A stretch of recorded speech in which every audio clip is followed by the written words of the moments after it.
So, before I start reading, once again, we're gonna jump into another recap. Basically, in the last few chapters, last time I read was a pretty short stream. We pretty much read how magic works. Braum accidentally taught Eragon how to use fire, which is Brazinger, when he was making a campfire. Eragon, not knowing what he was doing, used Brazinger to make an exploding arrow, which knocked him out. And then Braum was like, oh, now I gotta teach you all this shit so you don't kill yourself. And explain that it takes a lot of energy and he's gotta train. And just speaking in the ancient language is enough to cause magic to happen. So he needs to be careful what he's saying. Well, not like, you know, he can speak English. Like, it's not that serious, but I mean, yeah, he shouldn't just be like, oh, I learned an ancient language word. I'm gonna use that right now. No idea what it does. I'm ready. But yeah, our next chapter is gonna continue jumping into the subject of magic. It's literally called "Magic is the Simplest Thing," and Eragon is not quite over the fact that he blew up 2 Urgals in Yazuak.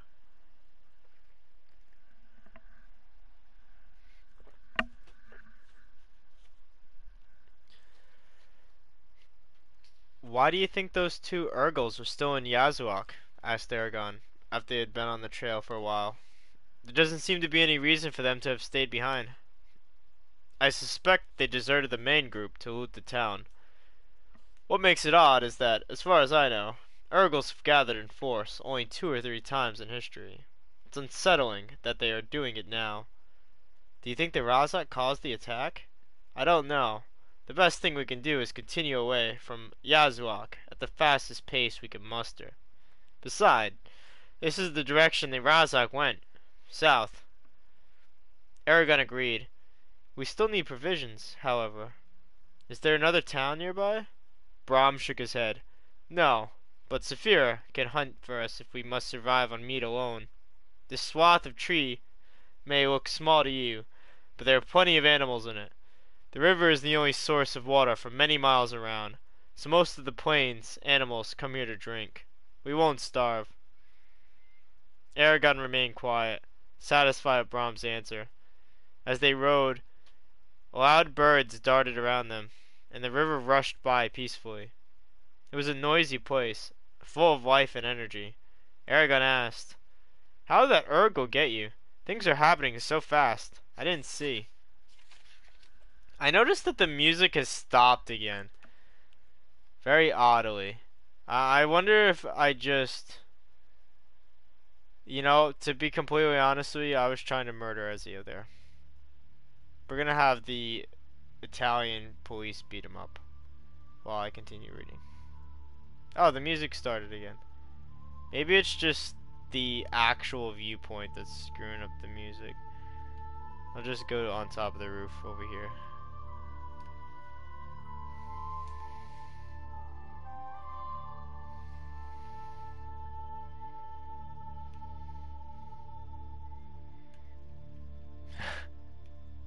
Assassin's Creed problems. That reminds me of Prince of Persia. Every time I do that, I mean it's the same dev, that's probably why. But literally I just hear his whoa whoa. Ooh, I'm getting that feather. Am I gonna get all 100? Maybe. If I keep like just stumbling upon them, yeah, probably.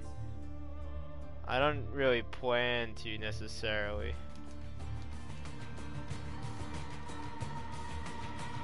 I did when I first played this game.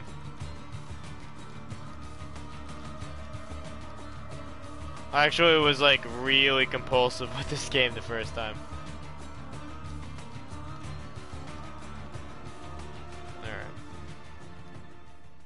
Now that this roof is clear, this should probably be a cool place to chill.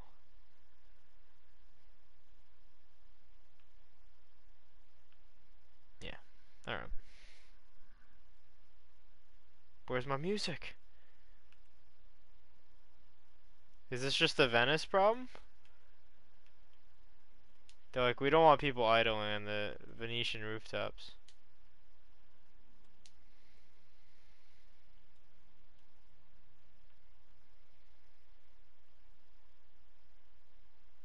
It's just like weirdly quiet. It's too quiet. I'm about to just go to the villa.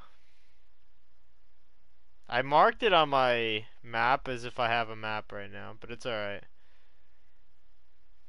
I'm pretty sure I can still get there. With my outstanding sense of direction.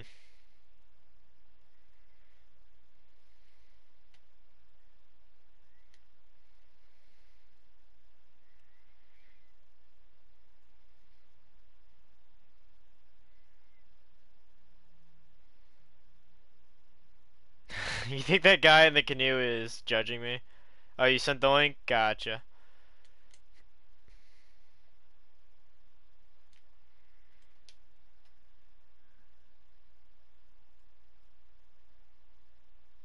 Yeah, there we go.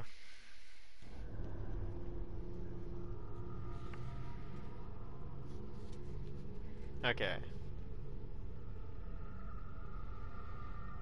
So yeah, to recap, Eragon was just asking how the heck Braum got cut.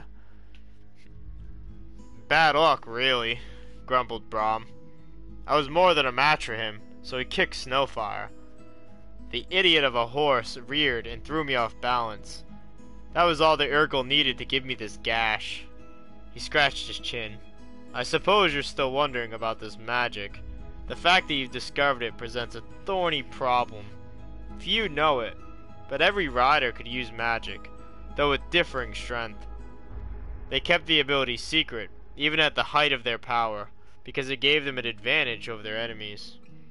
Had everyone known about it, dealing with common people would have been difficult.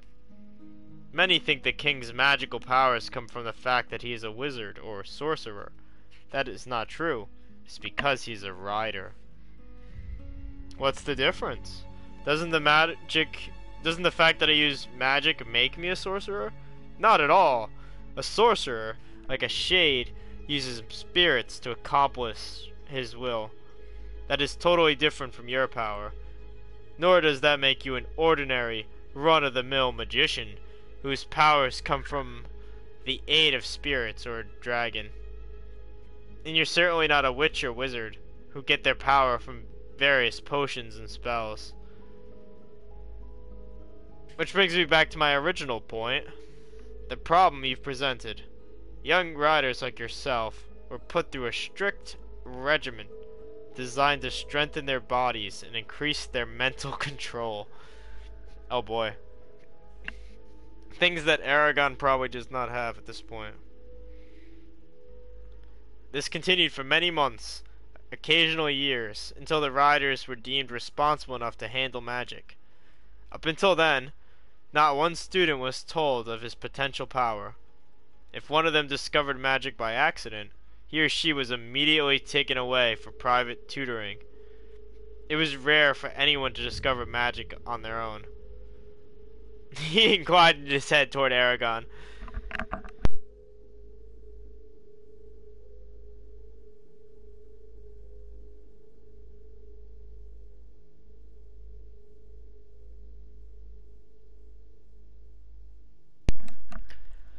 This cup I'm using right here, it's got a weird lip to it. So like, I always feel like I'm gonna like drown myself in it. Because it gets like super wide for no reason.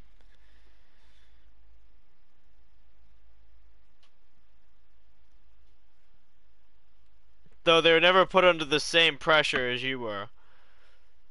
Then how were they finally trained to use magic? Asked Eragon.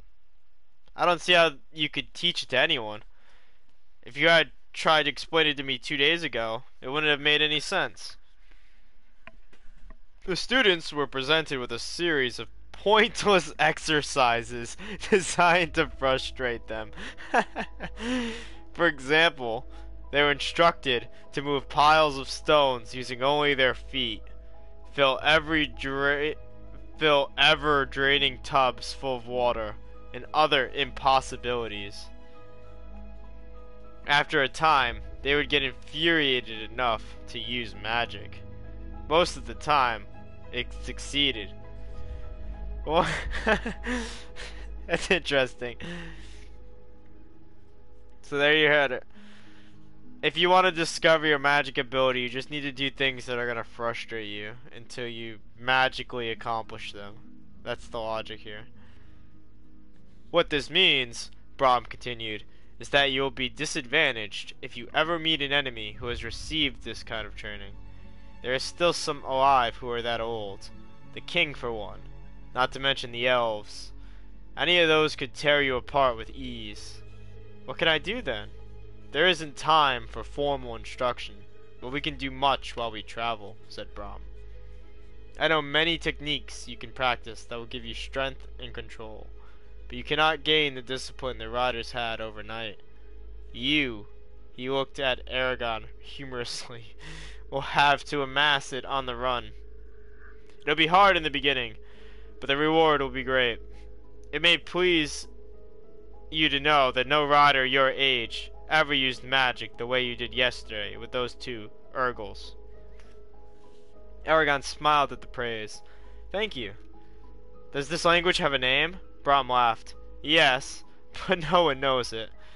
It'd be a word of incredible power, something by which you could control the entire language and those who use it. People have long searched for it, but no one has ever found it. I still don't understand how this magic works, said Eragon. Exactly how do I use it? Brahm looked astonished. I haven't made that clear? No. Brahm took a deep breath. To work with magic, you must have a certain innate power, which is very rare among people nowadays. You also have to be able to summon this power at will. Once it is called upon, you have to use it or let it fade away. Understood? Now if you wish to employ the power, you must utter the word or phrase of the ancient language that describes your intent. For example, if you hadn't said Przinger yesterday, nothing would have happened.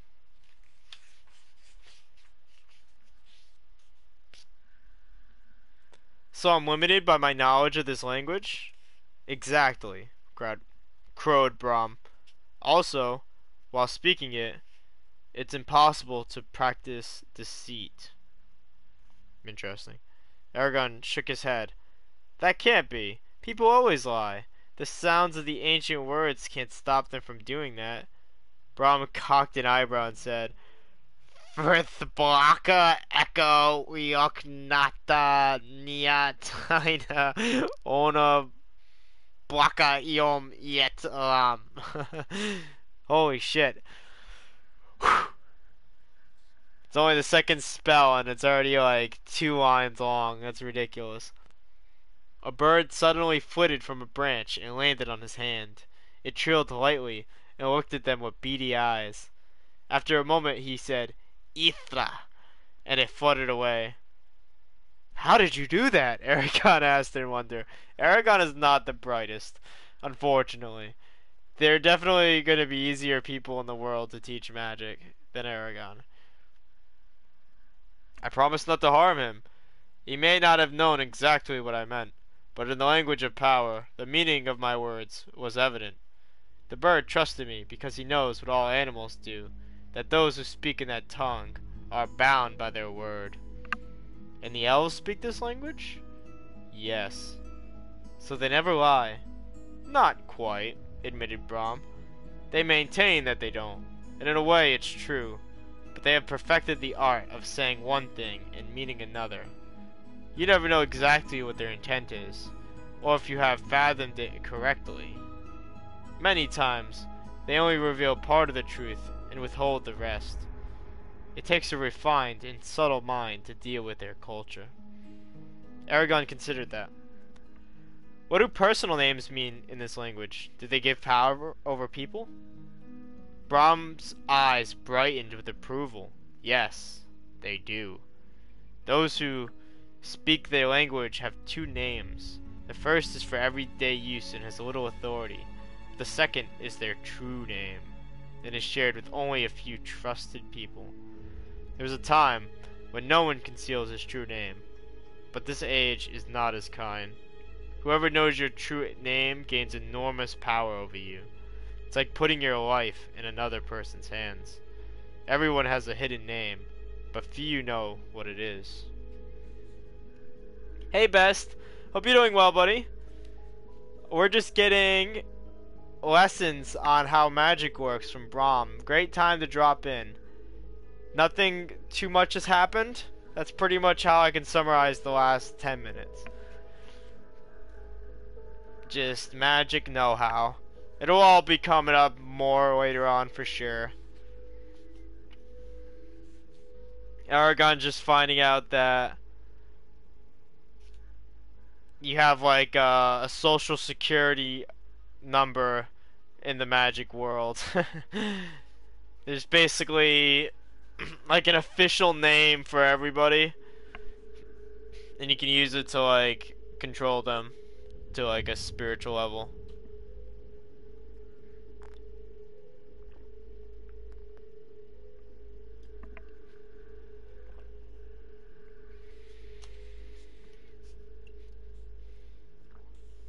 Also, apparently the elves don't lie. They try to say they don't lie, but they speak in tongues. They're assholes. That's what I'm gathering. Do you know who Larry Bird is? I don't actually. Isn't that like a comedian? I think. That off the top of my head, now I'm not awfully familiar.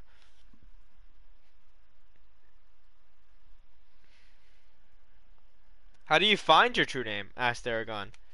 Elves instinctively know theirs. No one else has that gift. The human riders usually went on quests to discover it, or found an elf who would tell them, which was rare, for elves don't distribute that knowledge freely. I'd like to know mine, Eragon said wistfully. Brahm's brow darkened. Be careful. It can be a terrible knowledge. To know who you are without any delusions or sympathy is a moment of revelation that no one experiences unscathed. Some have been driven to madness by that stark reality. Most try to forget it, but as much as the name will give others power, so you may gain power over yourself, if the truth doesn't break you. And I'm sure that it would not, stated Saphira. I still wish to know, said Eragon, determined. He was a basketball player for the Boston Celtics. Oh, that's pretty neat. Yeah, that's probably why I'm familiar with them then. I don't really follow sports that well though, to be honest. You are not easily dissuaded. That is good, for only the resolute find their identity. But I cannot help you with this. It is a search that you have to undertake on your own. Brahm moved his injured arm and grimaced uncomfortably. Why can't you or I heal that with magic? Asked Eragon. Brahm blinked. No reason. I just never considered it because it's beyond my strength. You could probably do it with the right word, but I don't want you to exhaust yourself. I could save you a lot of trouble and pain, protested Eragon. I'll live with it, said Brahm flatly. Using magic to heal a wound takes just as much energy as it would take to mend on its own. I don't want you tired for the next few days. You shouldn't attempt such a difficult task yet. Still, if it's possible to fix your arm, could I bring someone back from the dead? Whoa, Eragon already trying to like break the laws of the genies and shit. The question surprised Brahm, but he answered quickly. Remember what I said about projects that will kill you? That is one of them. Riders were forbidden to try to resurrect the dead, for their own safety. There is an abyss beyond life where magic means nothing. If you reach into it, Your strength will flee, and your soul will fade into darkness. Wizards, sorcerers, and riders all have failed and died on that threshold. Stick with what's possible. Cuts, bruises, maybe some broken bones, but definitely not dead people. But what about the spirits that sorcerers and shades use? Aren't they human souls?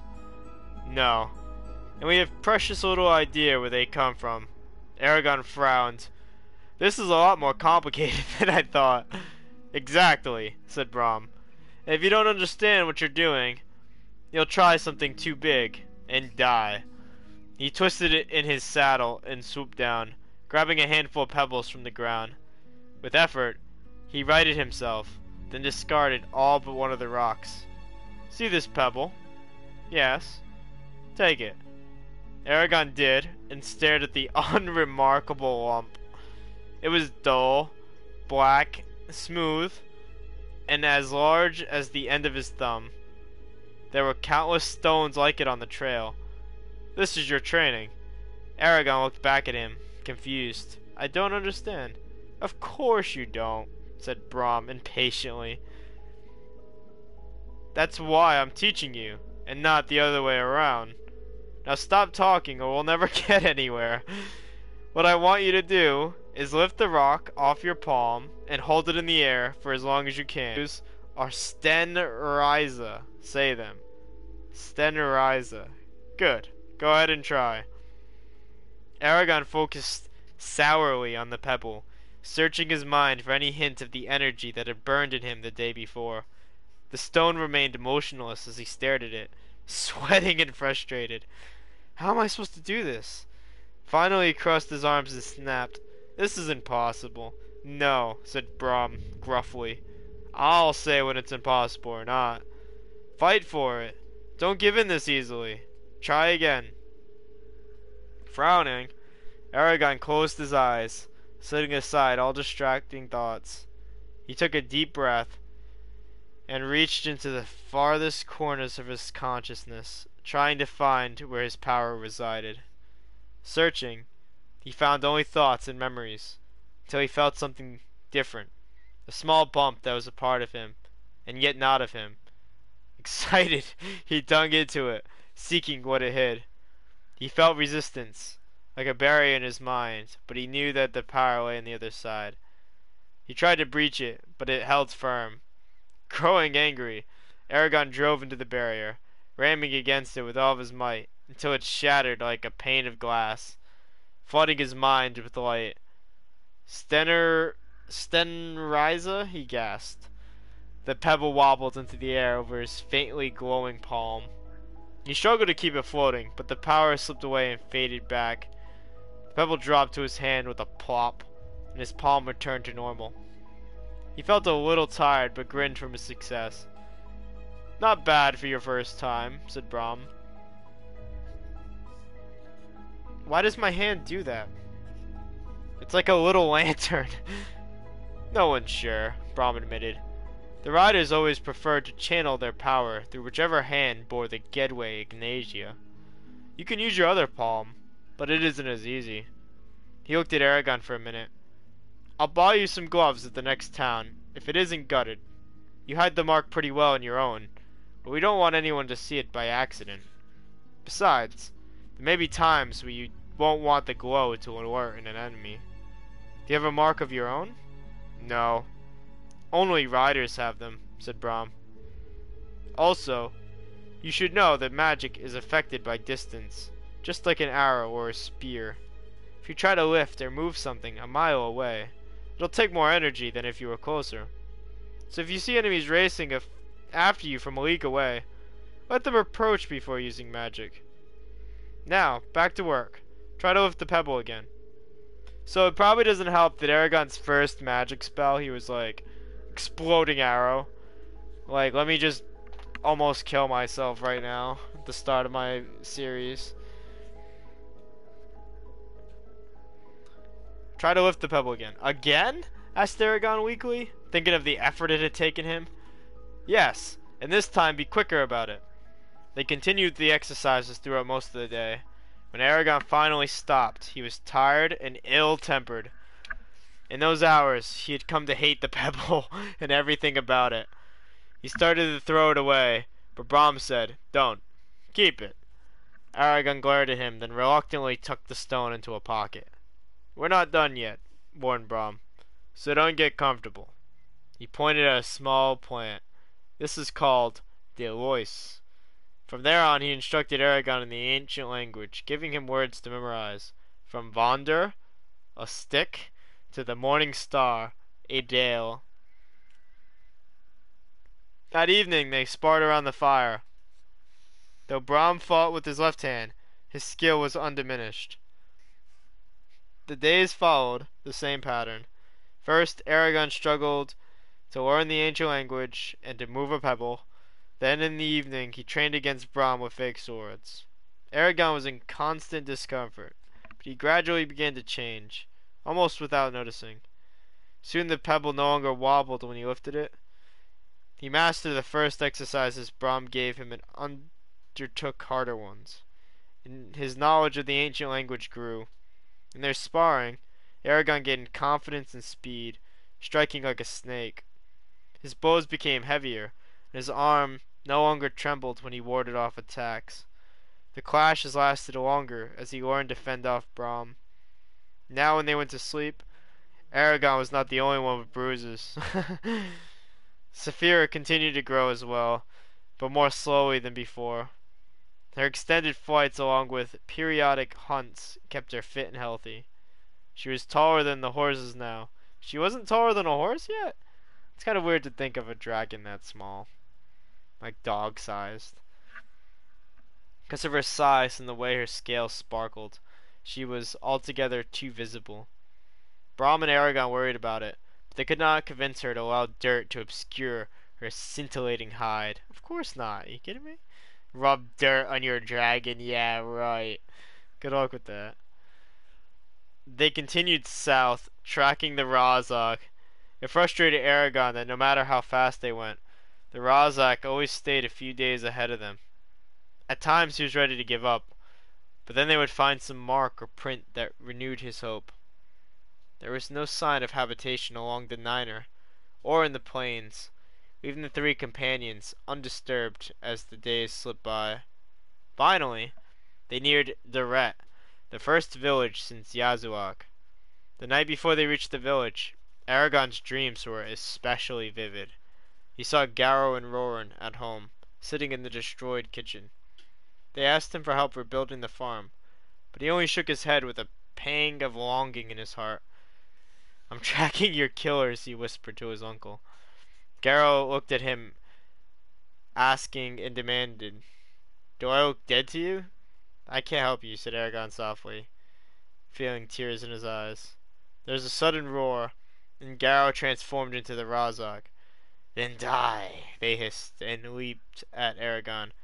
He woke up feeling ill, and watched the stars slowly turn in the sky. "All will be well, little one," said Saphira gently.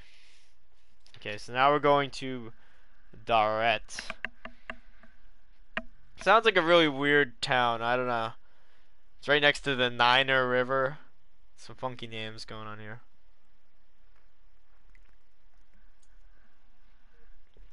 I don't know why I don't like the name Daret, but I feel like some fuckeries abound.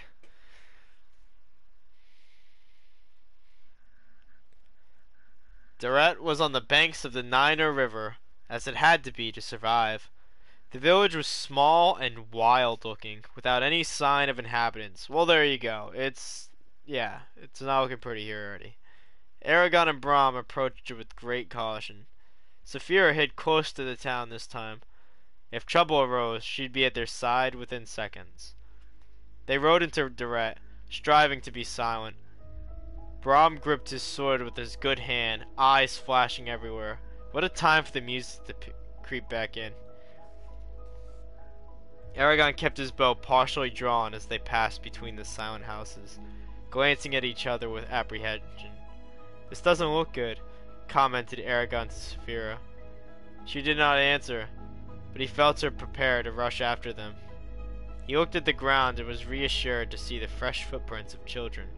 But where are they? Brom stiffened as they entered the center of Deret and found it empty. Wind blew through the desolate town and dust devils swirled sporadically. Brom wheeled Snowfire about. Let's get out of here. I don't like the feel of this. He spurred Snowfire into a gallop. Eragon followed him, urging Kadak onward. They advanced only a few strides before wagons toppled out from behind the houses and blocked their way. Kadak snorted and dug in his hooves, sliding to a stop next to Snowfire. A swarthy man hopped over the wagon and planted himself before them, a broadsword slung at his side and a drawn bow in his hands. Eragon swung his own bow up and pointed it at the stranger, who commanded, "Halt! Put your weapons down! You're surrounded by 60 archers. They'll shoot you if you move." As if on cue, a row of men stood upon the roofs of the surrounding houses. "Stay away, Saphira," cried Eragon. "There are too many. If you come, they'll shoot you out of the sky." She heard, but she was unsure if she would obey. Oh, he was unsure, rather.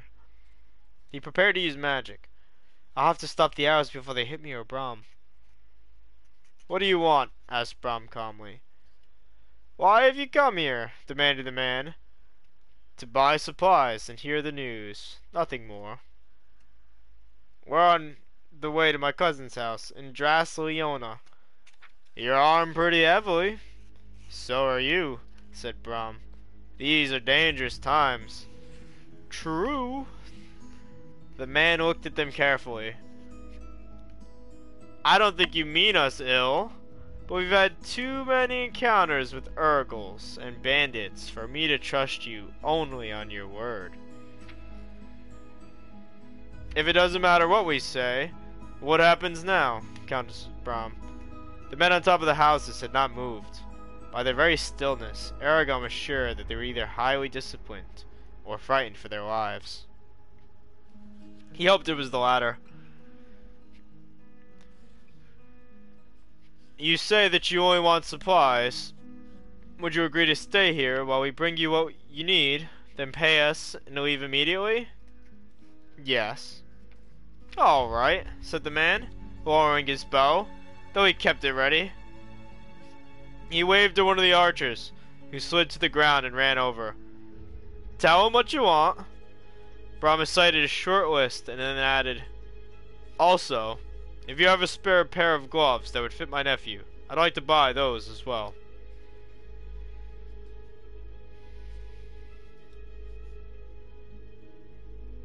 I totally lost my page. Yikes.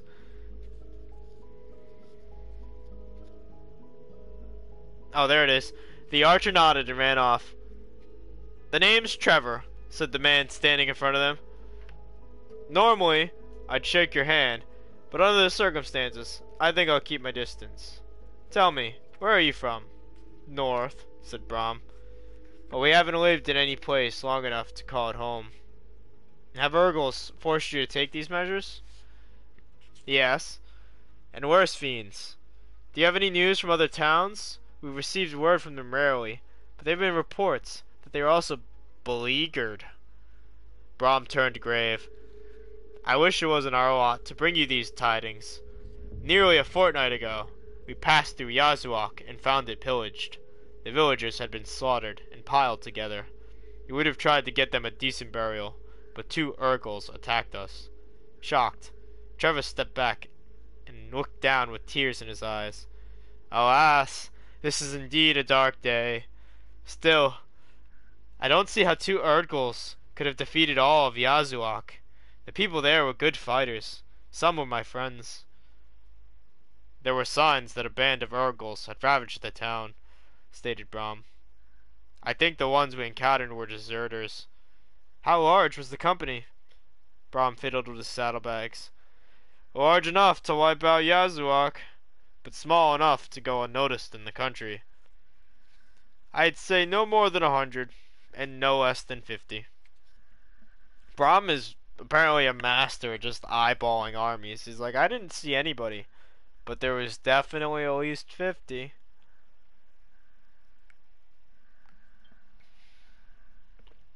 He's like, I've seen 50 soldiers, and I've seen a town that 50 soldiers have been walking through, and yeah, that was Yazuak.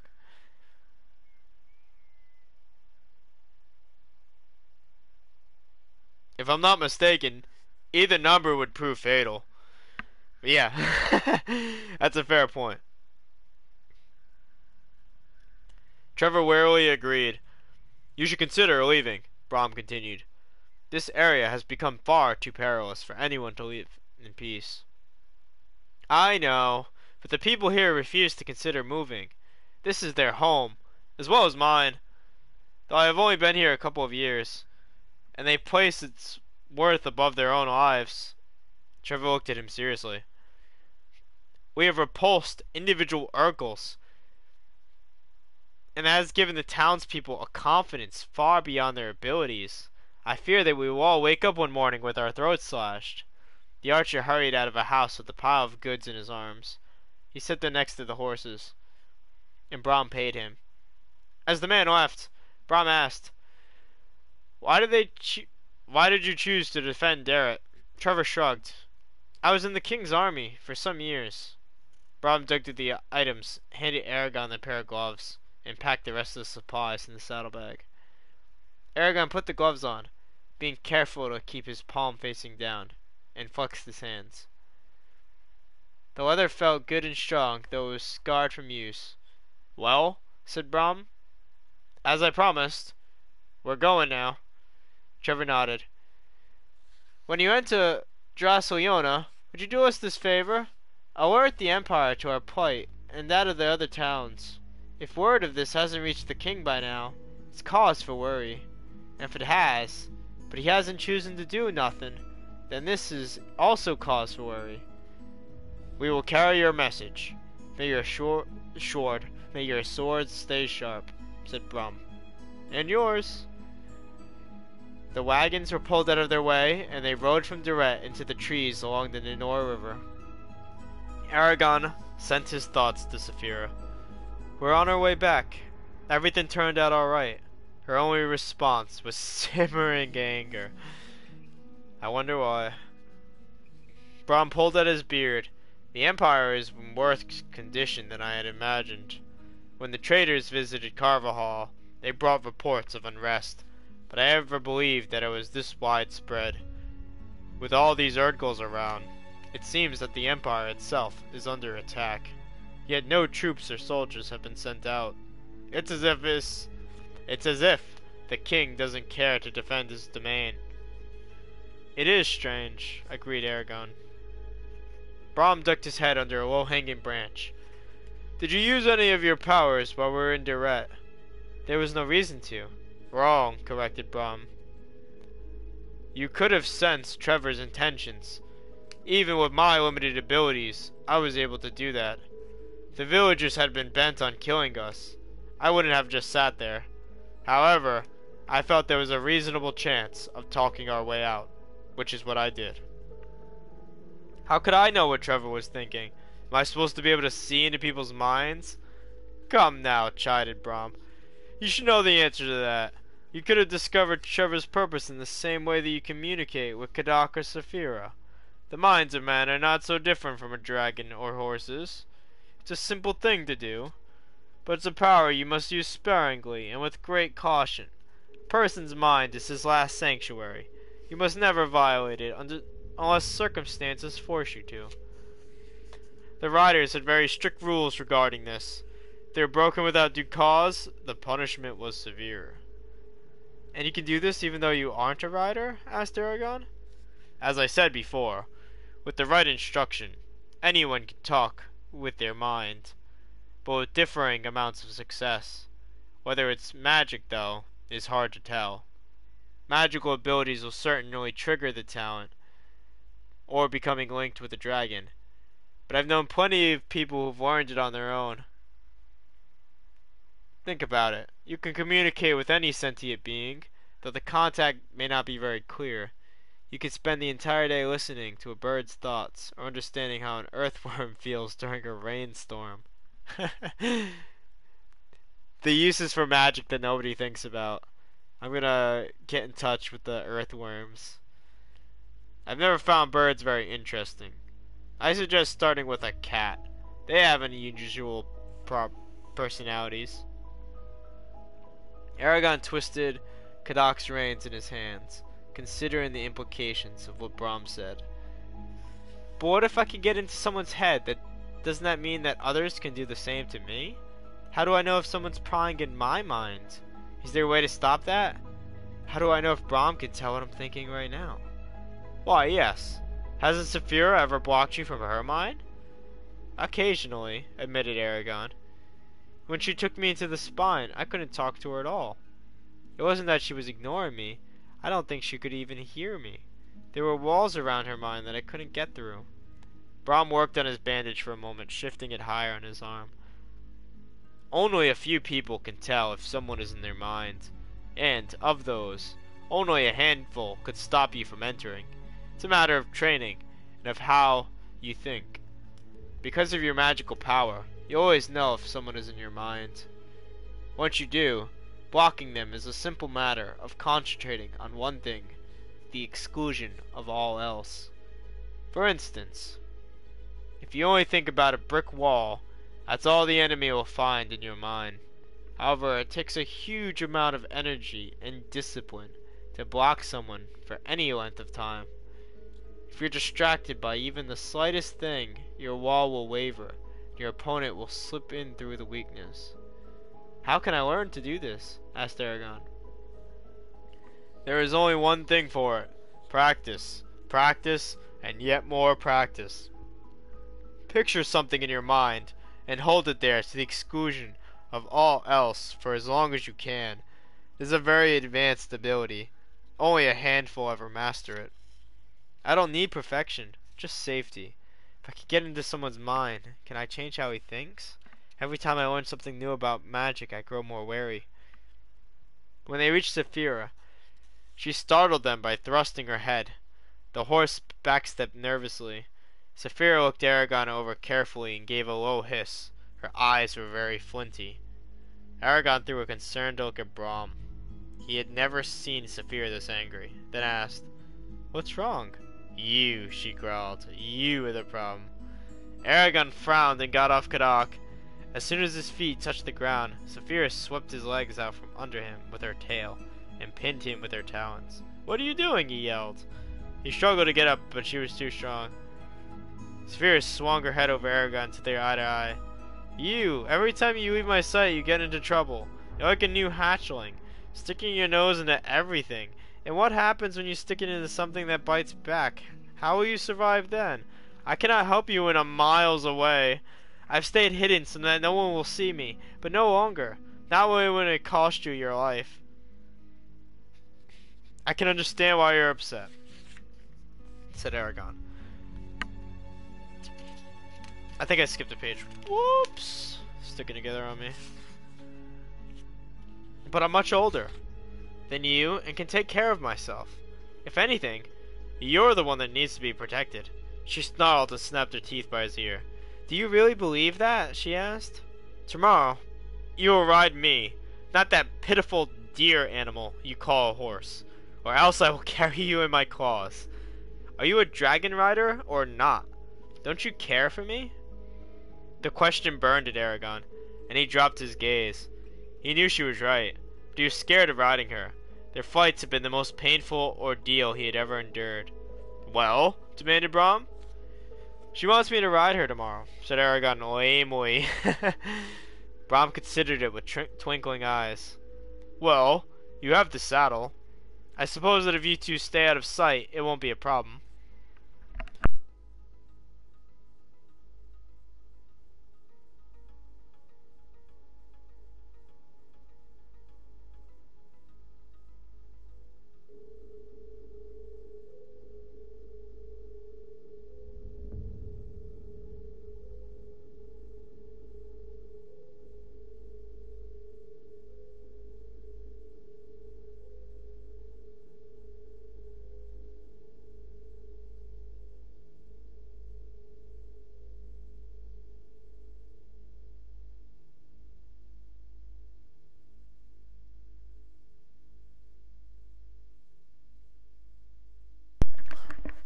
Alright, sorry about that.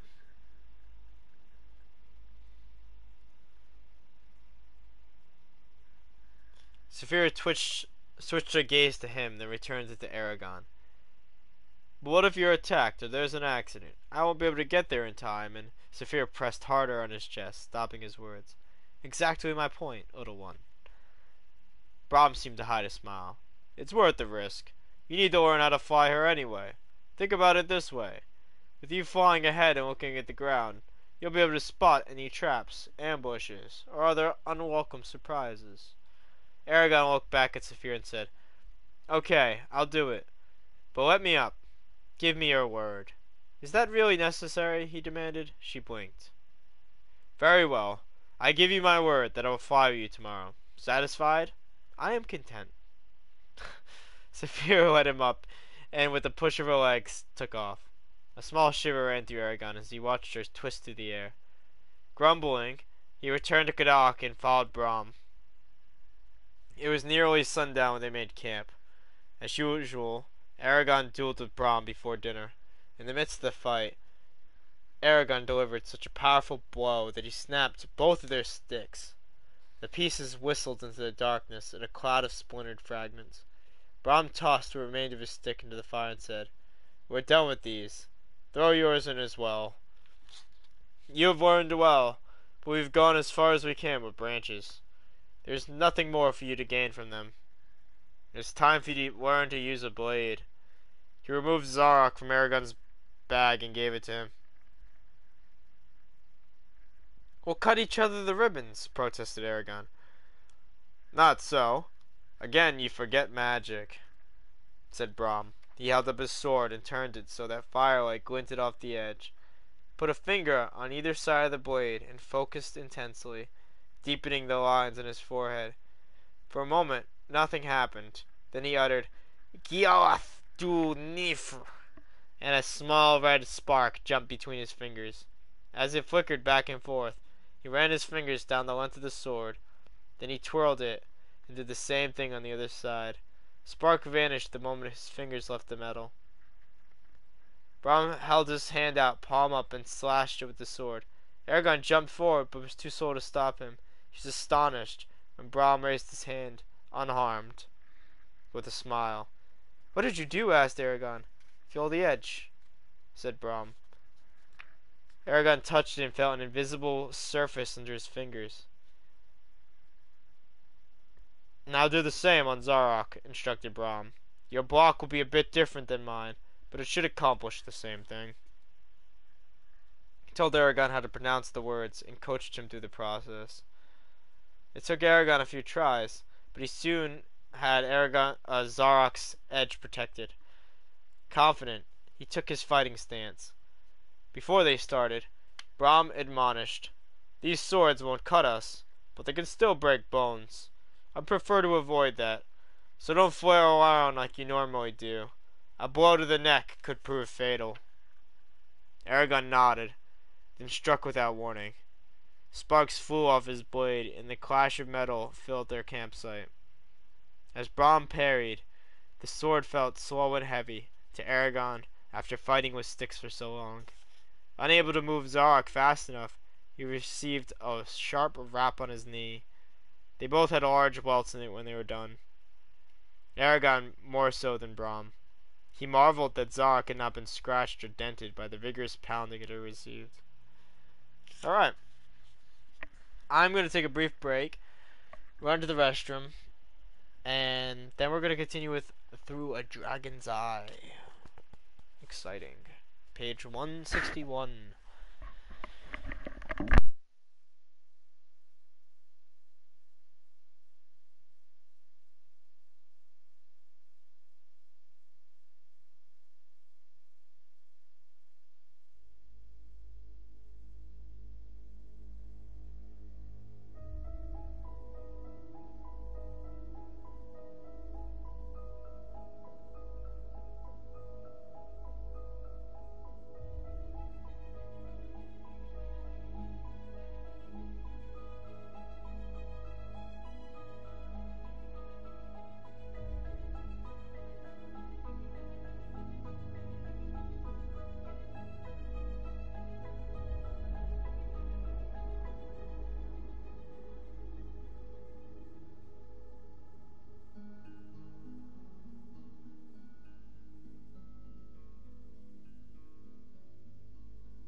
I'm back. To mark the start of this next chapter, I'm gonna just change our view here a little bit. Feel like I can get something a little bit more interesting going on. There we go. Get to see the villa and some NPCs. Get a little bit more of a sky view. It's not a dragon, we got an eagle over there. I think it's nice and fitting. Okay. So, the next morning, Eragon woke with stiff limbs and purple bruises. He saw Brahm carry the saddle to Saphira and tried to quell his uneasiness. By the time breakfast was ready, Brahm had strapped the saddle onto Saphira and hung Eragon's bags from it. When his bowl was empty, Eragon silently picked up his bow and went to Saphira.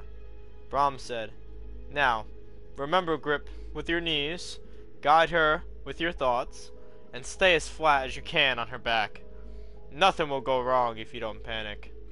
Eragon nodded, sliding his unstringed bow into its leather tube, and Brahm boosted him into the saddle. Saphira waited impatiently, while Eragon tightened the bands around his legs. "Are you ready?" she asked. He sucked in the fresh morning air. "No, but let's do it," she agreed enthusiastically. He braced himself as she crouched. Her powerful legs surged and the air whipped past him, snatching his breath away. With 3 smooth strokes of her wings, she was in the sky, climbing rapidly. The last time Eragon had ridden Saphira, every flap of her wings had been strained. Now she flew steadily and effortlessly. He clenched his arms around her neck as she turned on edge, banking. The river shrank to a wispy gray line beneath them. Clouds floated around. When they leveled off high above the plains, the trees below were no more than specks. "This is wonderful." His words are lost as Saphira tilted and rolled completely around. The ground spun in a dizzying circle, and vertigo clutched Eragon. "Don't do that!" he cried. "I feel like I'm going to fall off." "You must become accustomed to it. If I'm attacked in the air, that's one of the simplest maneuvers I can do," she replied. He could think of no rebuttal, so he concentrated on controlling his stomach. Saphira angled into a shallow dive and slowly approached the ground. Although Eragon's stomach lurked with every wobble, he began to enjoy himself. He relaxed his arms a bit and stretched his neck back, taking in the scenery. Saphira let him enjoy the sights a while, then said, "Let me show you what flying is really like." "How?" he asked.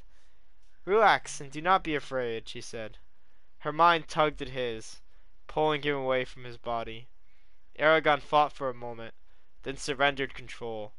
His vision blurred, and he found himself looking through Saphira's eyes. Everything was distorted. Colors had weird, exotic tints. Blues were more prominent, while greens and reds were subdued.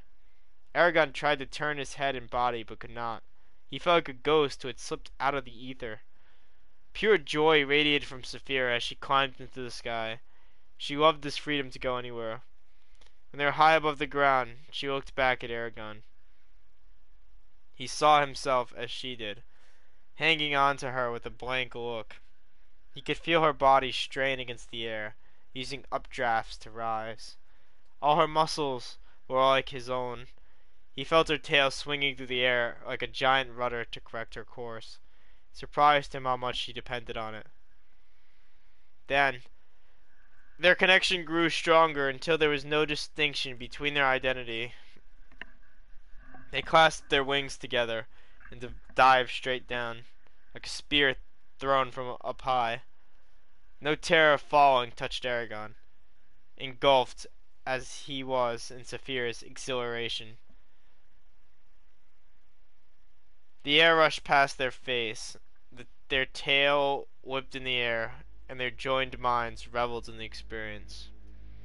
Even as they plummeted toward the ground, there was no fear of collision. They snapped open their wings at just the right moment, pulling out of the dive with combined strength. Slanting toward the sky, they shot up and continued back over into a giant loop. As they leveled out, their minds began to diverge, becoming distinct personalities again. For a split second, Eragon felt both his body's and Saphira's, and his vision blurred, and he again sat on her back. He gasped and collapsed on the saddle. It was minutes before his heart stopped hammering and his breathing calmed. Once he had recovered, he exclaimed, "That was incredible! How can you bear to land when you enjoy flying so much?" "I must eat," she said with some amusement, "but I'm glad that you took pleasure in it." There are spare words for such an experience. "I'm sorry I haven't flown with you more. I never thought it could be like that. Do you always see so much blue?" "It is the way I am." "We will fly together more often now?" "Yes, every chance we get." "Good," she replied in a contented tone. They exchanged many thoughts as she flew, talking as they had not for weeks. Saphira showed Eragon how she used hills and trees to hide, and how she could conceal herself in the shadow of a cloud. They scouted the trail for Brahm, which proved to be more arduous than Eragon expected. They could not see the path unless Saphira flew very close to it, in which case she risked being detected. Near midday, an annoying buzz filled Eragon's ears, and he became aware of a strange presence on his mind. He shook his head, trying to get rid of it, but it only grew stronger. Brahm's words about how people could break into others' minds flashed through his head, and he frankly tried to clear his thoughts. He concentrated on one of Saphira's scales, and forced himself to ignore everything else. The pressure faded for a moment, and then returned, greater than ever. A sudden gust rocked Saphira, and Eragon's concentration slipped. Before he could marshal any defenses, the force broke through. But instead of the invasive presence of another mind, there were only words. "What do you think you're doing? Get down here! I found something important." "Brahm?" queried Eragon. "Yes," the old man said irritably. "Now get that oversized lizard of yours to land. I'm here." He sent a mental picture of his location.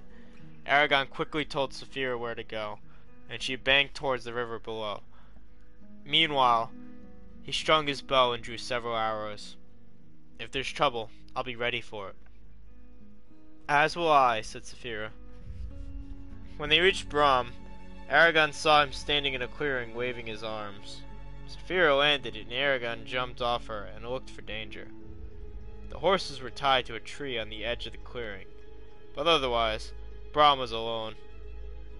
Eragon trotted over and asked, "What's wrong?"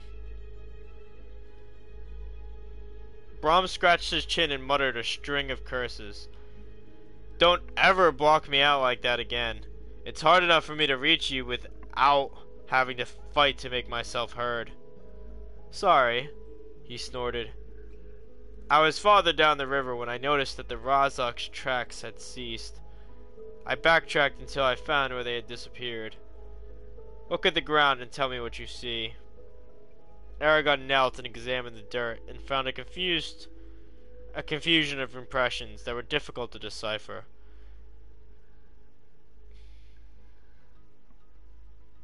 Numerous Razak footprints overlapped each other. Eragon guessed that the tracks were only a few days old. Superimposed over them were long, thick gouges torn into the ground. They looked familiar, but Eragon could not say why. He stood, shaking his head. "I don't have any idea what—" Then his eyes fell on Saphira, and he realized that what made the gouges. Every time she took off, her back dug into the ground and ripped in the same manner. "This doesn't make any sense, but the only thing I can think of is that the Razak flew off on dragons." or else they got onto giant birds and disappeared into the heavens. Please tell me you have a better explanation. Bob shrugged. I have heard reports of the Razak moving from place to place with incredible speed, but this is the first evidence I've had of it. It'll be almost impossible to find them if they have flying steeds. They aren't dragons. I know that much. A dragon would never consent to bear a Razak. One sec.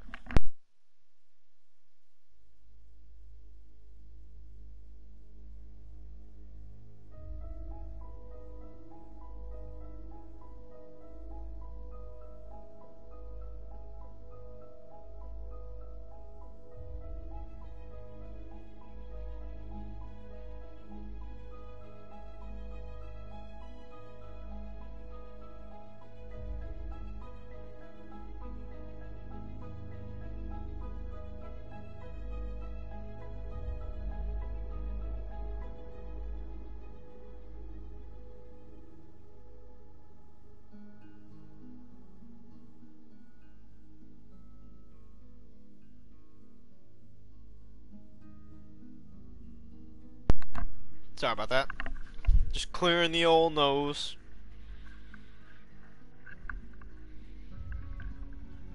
Reading though seems like it does a real number on my vocals, my sinuses.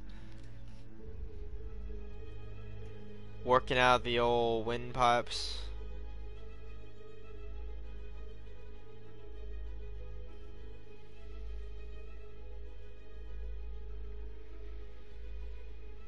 So Razak flying around on some obscure creature. What do we do? Saphira can't track them through the sky. Even if she could, we would leave you far behind. There's no easy solution to this riddle, said Brahm. Let's have lunch while we think on it. Perhaps inspiration will strike us while we eat. Eragon glumly went to his bags for food. They ate in silence, staring at the empty sky. Once again, Eragon thought of home and wondered what Roran was doing. A vision of the burnt farm appeared before him, and grief threatened to overwhelm him. Oh, if I do if we can't find the Razak? What is my purpose then? I could return to Carvajal. He plucked a twig from the ground and snapped it. Or just travel with Brahm and continue my training. Eragon stared out at the plains, hoping to quiet his thoughts. When Brahm finished eating, he stood and threw back his hood. I've considered every trick I know, every word of power within my grasps, and all the skills we have, but I still don't see how we can find the Razak. Eragon slumped against Saphira in despair. Saphira could show herself at some town. That would draw the Razak like flies to honey, but it would be an extremely risky thing to do. The Razak would bring soldiers, and the king might be interested enough to even come, which would spell certain death for you and me. So what now? Asked Eragon, throwing his hands up. Do you have any ideas, Saphira? No. That's up to you, said Brahm. This is your crusade. Eragon ground his teeth angrily and stalked away from Brahm and Saphira. Just as he was about to enter the trees, his foot struck something hard. Lying on the ground was a metal flask with a leather strap just long enough to hang over someone's shoulder. A silver insignia Eragon recognized as a Razak symbol was wrought into it. Excited, he picked up the flask and unscrewed its cap. He's like, ah, cheers! I know how to celebrate this fine. A cloying smell filled the air, the same one he had noticed when he found Garrow in the wreckage of their house. He tilted the flask, and a drop of clear, shiny liquid fell on his fingers. Instantly, Eragon's finger burned as if it were on fire. He yelped and scrubbed his hand on the ground. After a moment, the pain subsided to a dull throbbing. Wait, what's it? Hey, thank you so much for the raid. Welcome in, Claire. Hope you're doing well. Is this your first time in the pastry party? I really appreciate it. I normally do speedruns or For Honor, but it's Monday, so we're reading Eragon. I'll show off the cover. It got a pretty mediocre movie, but I love the book series. It's my favorite book. We're not too far along. This is 160 out of like 500 pages. You recommended? Hey, sweet. I know Cell. Well, thank you so much for that recommendation. I really appreciate it. Quick summary of what's going on here. If you guys haven't seen the Eragon movie, pretty much he's on an adventure. He's got a dragon, and he's just now discovering magic through his pseudo mentor Brahm, who kind of like got forced to train him in magic. Is a super sweet bean indeed. I really appreciate it though.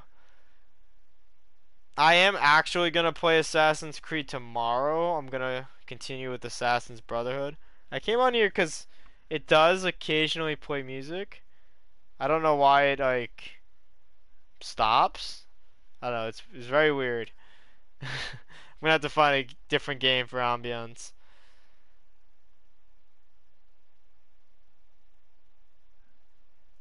So yeah, Eragon just found a flask which apparently burned him. It's some really hardcore alcohol.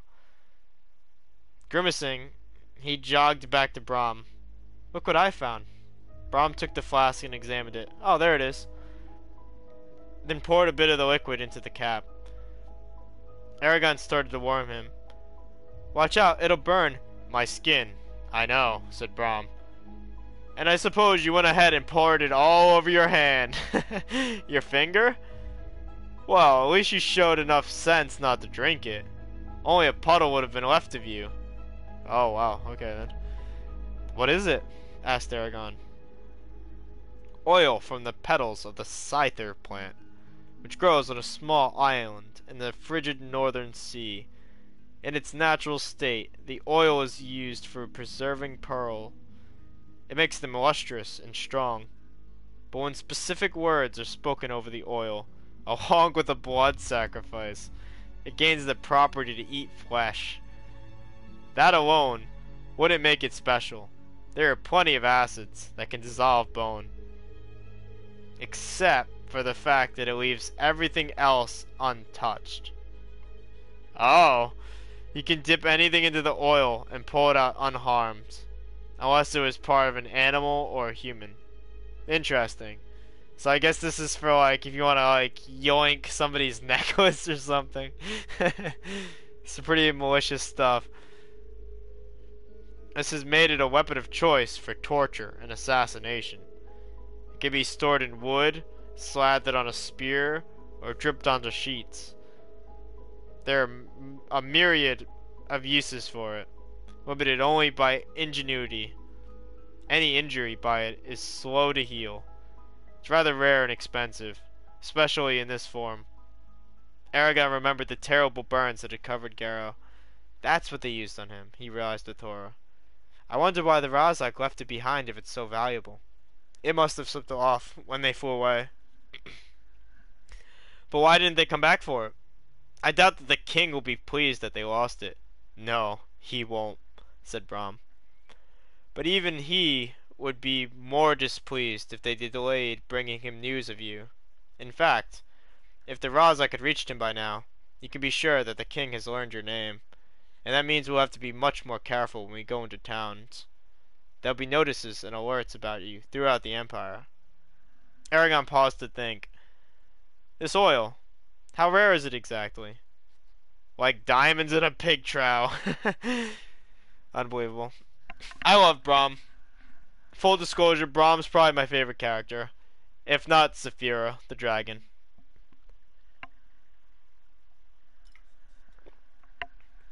Because let's be honest, it's hard to beat the like one dragon in the series. And she's pretty saucy. But so is Braum. That's just like my ideal character is questioning the norm and mocking other characters. Giving the main character a hard time. Actually, the normal oil is used by jewelers, but only those who can afford it. So there are people who trade in it? Perhaps one, maybe two. Good, said Eragon. Now do the cities along the coast keep shipping record? Brahm's eyes brightened. Of course they do. If we could get to those records, they would tell us who brought the oil south, and where it went from there. Hey, Grampy Gaming, welcome on in. Hope things are going well for you. Have you read or seen the Eragon book or movie?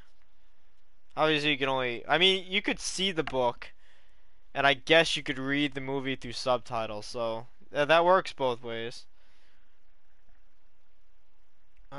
And the record of the Empire's purchase will tell us where the Razak live, concluded Eragon. The Razak, by the way, being this, like, evil, mystical thing that has attacked Eragon's family, so he's on the hunt. That's pretty much his arc right now. He's on a magical revenge spree. But literally against just this one evil magician, so it's really not that bad. We haven't really seen them too much, though. I don't know how many people can afford this oil, but it shouldn't be hard to figure out which ones aren't working for the Empire. Genius! Exclaimed Braum. I wish I had thought of that years ago. It would have saved me many headaches. The coast is dotted with numerous cities and towns where ships can land. I suppose that Tierm would be a good place to start, as it controls most of the trade. The last I heard, my old friend Geoda lives there. We haven't seen each other for many years, but he might be willing to help us. And because he's a merchant, it's possible that he has access to those records. My children, when they were younger, played Assassin's Creed. Oh, I meant the book I'm reading. We are in Assassin's Creed. I do love Assassin's Creed, but it's a reading stream. Unfortunately, I can't just like sit on my PS4 home screen to stream. So here we are. But I was just saying I am gonna get into Assassin's Brotherhood tomorrow. This is just something I do on Mondays. How do we get to Tierm? We'll have to go southwest until we reach a high pass on the spine. Once on the other side, we can head up the coast to Tierm, said Braum. A gentle wind pulled at his hair. Can we reach the pass within a week? Easily. If we angle away from the Nor and to our right, we might be able to see the mountains by tomorrow. Oh, you've seen the movie but you never read the book? Fair enough. Well, I have the first and the third book, and I'm thinking I could probably get the second and fourth ones from the library. Because that's how I got them the first time, I'm pretty sure. Eragon went to Saphira and mounted her. I'll see you at dinner then. When they were at a good height, he said, I'm going to ride Kadak tomorrow. Before you protest, know that I am only doing it because I want to talk to Braum. You should ride with him every other day. That way you can still receive your instructions, and I will have time to hunt. You won't be troubled by it? It is necessary. When they landed for the day, he was pleased to discover that his legs did not hurt. The saddle had protected him well from Saphira's scales. Eragon and Braum had their nightly fight, but it lacked energy, as both were preoccupied with the day's events. By the time they finished, Eragon's arms burned from Zarek's unaccustomed weight. Which is because they're using magic to make like a bubble around their swords, so they don't like cut their limbs off. But it also adds weight to the sword. So we're on the next chapter already. A Song for the Road. I hope I don't actually have to sing. I'm not really ready for this. I'm already nervous to try to voice Geode. The next day, while they were riding, Eragon asked Brahm, "What is the sea like?" "You must have heard it described before," said Brahm. "Yeah, but what is it really like?" Brahm's eyes grew hazy, as if he looked upon some hidden scene. "The sea is emotion incarnate. It loves, hates, and weeps. It defies all attempts to capture it with words, and rejects all shackles. No matter what you say about it, there is always that which you can't. Do you remember what I told you about how the elves came over the sea?" "Yeah." "Though they lived far from that coast, they retain a great fascination and passion for the ocean. The sound of crashing waves, the smell of salt air, it affects them deeply, and has inspired many of their loveliest songs. There is one that tells of this love, if you want to hear it." Oh boy, here we go. It's a love song, no less? "I would," said Eragon, interested. Brahm cleared his throat and said, "I will translate it from the ancient tongue as best as I can. It won't be perfect.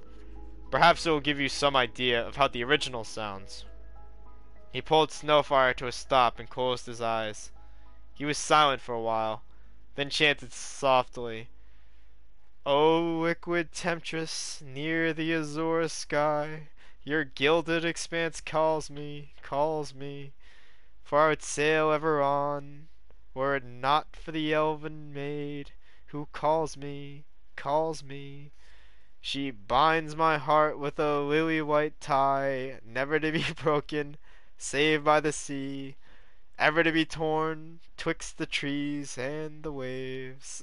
I don't know what key I'm supposed to sing that to, but their rhyming scheme is all fucked up. That was horrible. The binds the heart with the lily white tie though. That part got me. That was good. You have to restart For Honor. Oh, that sucks. I'm sorry to hear that. I haven't really enjoyed For Honor though. I'm gonna be playing that again Thursday or Friday. I haven't really decided yet. But I'm trying to make For Honor and Brawlhalla weekly. But yeah, I'm loving the pirate. The words echoed hauntingly in Aragon's head. There is much more to that song, the Deus Benedicta. I have only recited one of its verses. It tells the sad tale of two lovers, Akoama and Nuada, who were separated by longing for the sea. The elves find great meaning in this story. "It's beautiful," said Eragon simply. The spine was a faint outline on the horizon where they halted that evening. It's from my account on PC. Why do you have to reset it? I thought you just meant that it DC'd on you. Thankfully I haven't really had issues like that in the new state of For Honor. When they arrived at the spine's foothills, they turned and followed the mountains south. Eragon was glad to be near the mountains again. They placed comforting boundaries on the world. 3 days later they came to a wide road rutted by wagon wheels. "This is the main road between the capital, Urbane, and Tierm," said Brahm. "It's widely used and a favorite route for merchants. We have to be more cautious. This isn't the busiest time of year, but a few people are bound to be using the road." Days passed quickly as they continued to trek along the spine, searching for the mountain pass. Eragon could not complain of boredom. When not learning the elven language, he was either learning how to care for Saphira or practicing magic. Eragon also learned how to kill game with magic, which saved them time hunting. He would hold a small rock in his hand and shoot it at his prey. It was impossible to miss. That's interesting. I was literally just gonna ask what that looked like. He's just launching rocks at lightning speed. The results of... Just saying. The kind of thing that was missing in the movie that would have made it way cooler. Didn't even, refer to that kind of situation. The results of his efforts roasted over the fire each night. And after dinner, Brahm and Eragon would spar with swords, and occasionally fists. Jeesh.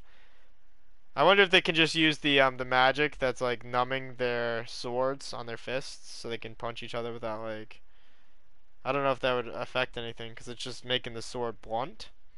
Hmm, shrug. Maybe it would just protect their hands at least. The long days and strenuous work stripped Eragon's body of fat. His arms became corded, and his tanned skin rippled with lean muscle. Everything about me is turning hard. Eragon, no. Don't say these things. What? He thought dryly. When they finally reached the pass, Eragon saw that a river rushed out of it and cut across the road. This is the Tuark, explained Brahm. We'll follow it all the way to the sea. How can we? Laughed Eragon. If it flows out of the spine in this direction. It won't end up in the ocean unless it doubles back on itself. Brahm twisted the ring on his finger. Because in the middle of the mountains rests the Wodark Lake.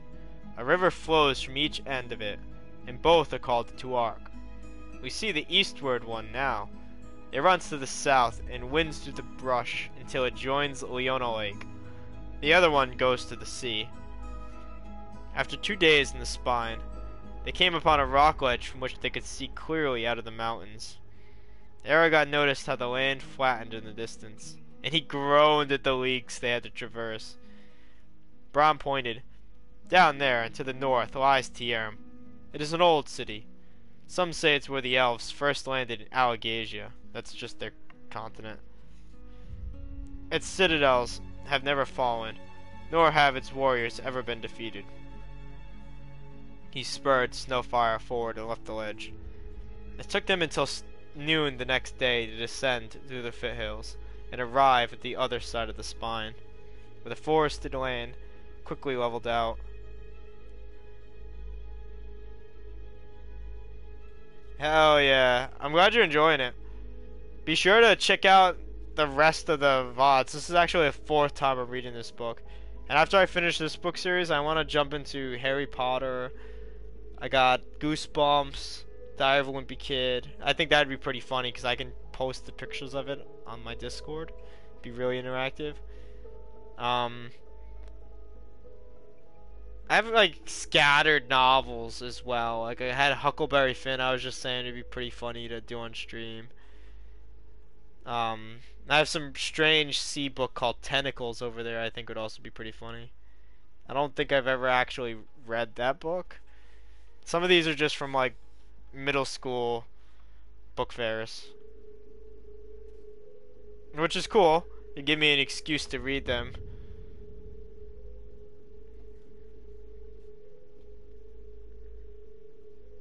Hey, I appreciate the work, Claire. Without the mountains to hide behind, Saphira flew close to the ground. Beyond the forest, they noticed a change. The countryside was covered with soft turf and heather that their feet sank into. Moss clung to every stone, and branch lined the streams that laced the ground. Pools of mud pocked the road where horses had trampled the dirt.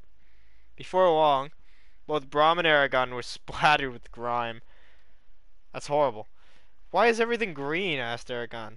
Don't they have winter here? Just ignoring the filth all over himself. Yes, but the season is mild. Mist and fog roll in from the sea and keep everything alive. Some find it to their liking, but to me it's dreary and depressing. That's fair enough.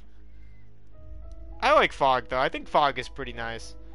I can definitely see how it would be kind of depressing if it's always foggy, but I don't really get that in my area, so it's like a welcome change. When evening fell, they set up camp in the driest spot they could find. As they ate, Brahm commented, "You should continue to ride Kadak until we reach Tierm. It's likely that we'll meet other travelers now that we are out of the spine.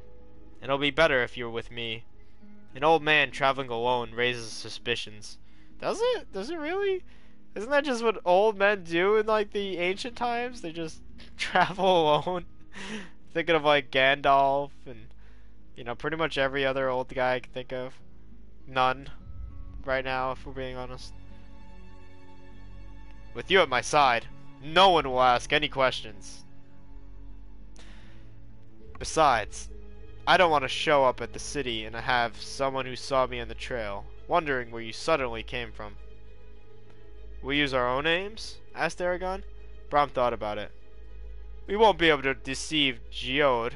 He already knows my name, and I think I can trust him with yours. But to everyone else, I will be Neil, and you will be my nephew, Evan. If our tongues slip and give us away, it probably won't make a difference, but I don't want our names in anyone's heads. People have an annoying habit of remembering things that they shouldn't. Fair enough. Give me 1 second. We're jumping right into a taste of TRM. I just want to clear my nose.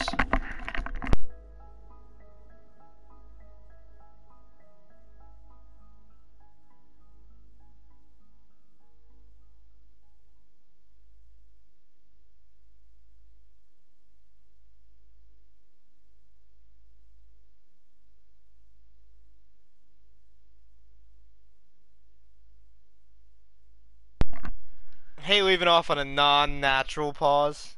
Like right in the middle of a sentence or a page. Alright. After 2 days of traveling north toward the ocean, Saphira sighted Tierim. A heavy fog clung to the ground, obscuring Brahms and Eragon's sight until a breeze from the west blew the mist away. You see, I've never seen fog like that, where I just literally couldn't see up ahead. That's pretty depressing. I gotta agree there. Eragon gasped as Tierim was suddenly revealed before them, nestled by the edge of the shimmering sea, where proud ships were docked with furled sails. The surf's dull thunder could be heard in the distance. The city was contained behind a white wall, 100 feet tall and 30 feet thick. Attack on Titan much? With rows of rectangular arrow slits lining it, and a walkway on top for soldiers and watchmen. The wall's smooth surface was broken by 2 iron portcullises, one facing the western sea, the other opening south to the road. Above the wall, and set against its northeast section, rose a huge citadel built of giant stones. In the highest tower, a lighthouse lantern gleamed brilliantly. The castle was the only thing visible over the fortifications. Soldiers guarded the southern gate, but held their pikes carelessly. "This is our first test," said Brom. "Let's hope they haven't received reports of us from the Empire and won't detain us. Whatever happens, don't panic or act suspiciously." Eragon told Saphira, "She'll land somewhere now and hide. We're going in." And just a second.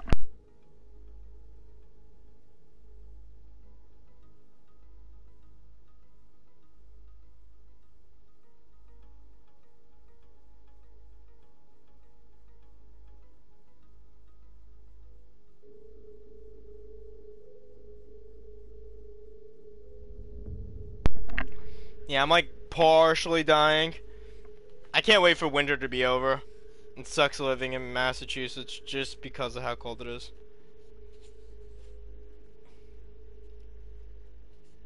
So yeah, Eragon told Saphira to hide somewhere. "Sticking your nose somewhere where it doesn't belong. Again," she said sorely. "I know, but Brahm and I do have some advantages most people don't. We'll be alright. If anything happens, I'm going to pin you to my back and never let you off. I love you too. Then I will bind you all the tighter." Eragon and Brahm rode towards the gate, trying to appear casual.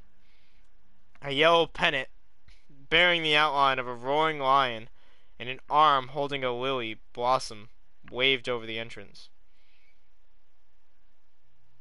As they neared the wall, Eragon asked in amazement, "How big is this place?" "Larger than any city you have ever seen," said Brahm.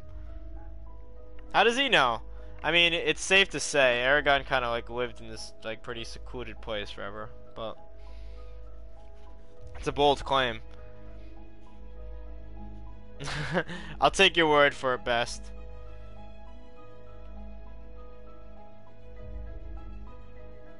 I'm glad you defeated them, though. Well, I'm assuming you defeated them.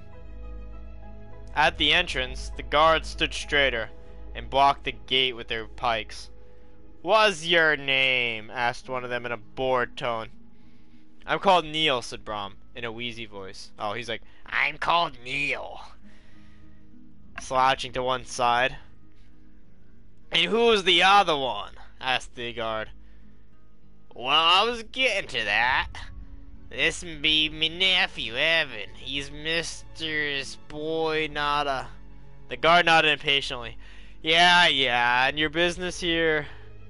"He's visiting an old friend," supplied Eragon, dropping his voice into a thick accent. Oh, he's like, "He's visiting an old friend. I'm along to make sure you don't get lost, if you get my meaning. He ain't as young as he used to be. Had a bit too much sun when he was younger. Touch of the brain fever, you know." Brom bobbed his head pleasantly. "Right, go on through," said the guard, waving his hand and dropping the pike. I knew he was waving his hand. He just felt like that guy that's like, fuck off, you know? You've said what you had to. Just make sure he doesn't cause any trouble. "Oh, he won't," promised Eragon. He urged Gadok forward, and they rode into Tierm. Those voices like kind of killed my throat, not gonna lie.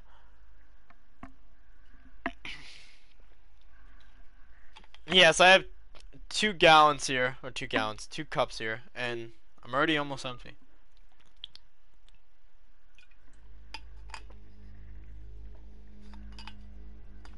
I thought I'd be practical and just kind of overload myself with water here.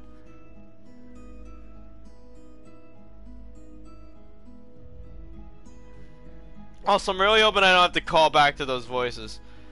I get the feeling I'm gonna have to, though. Once they're away from the guards, Brom set up and growled. "Touch of brain fever, eh? I could've let you have all the fun." Brom harumphed and looked away.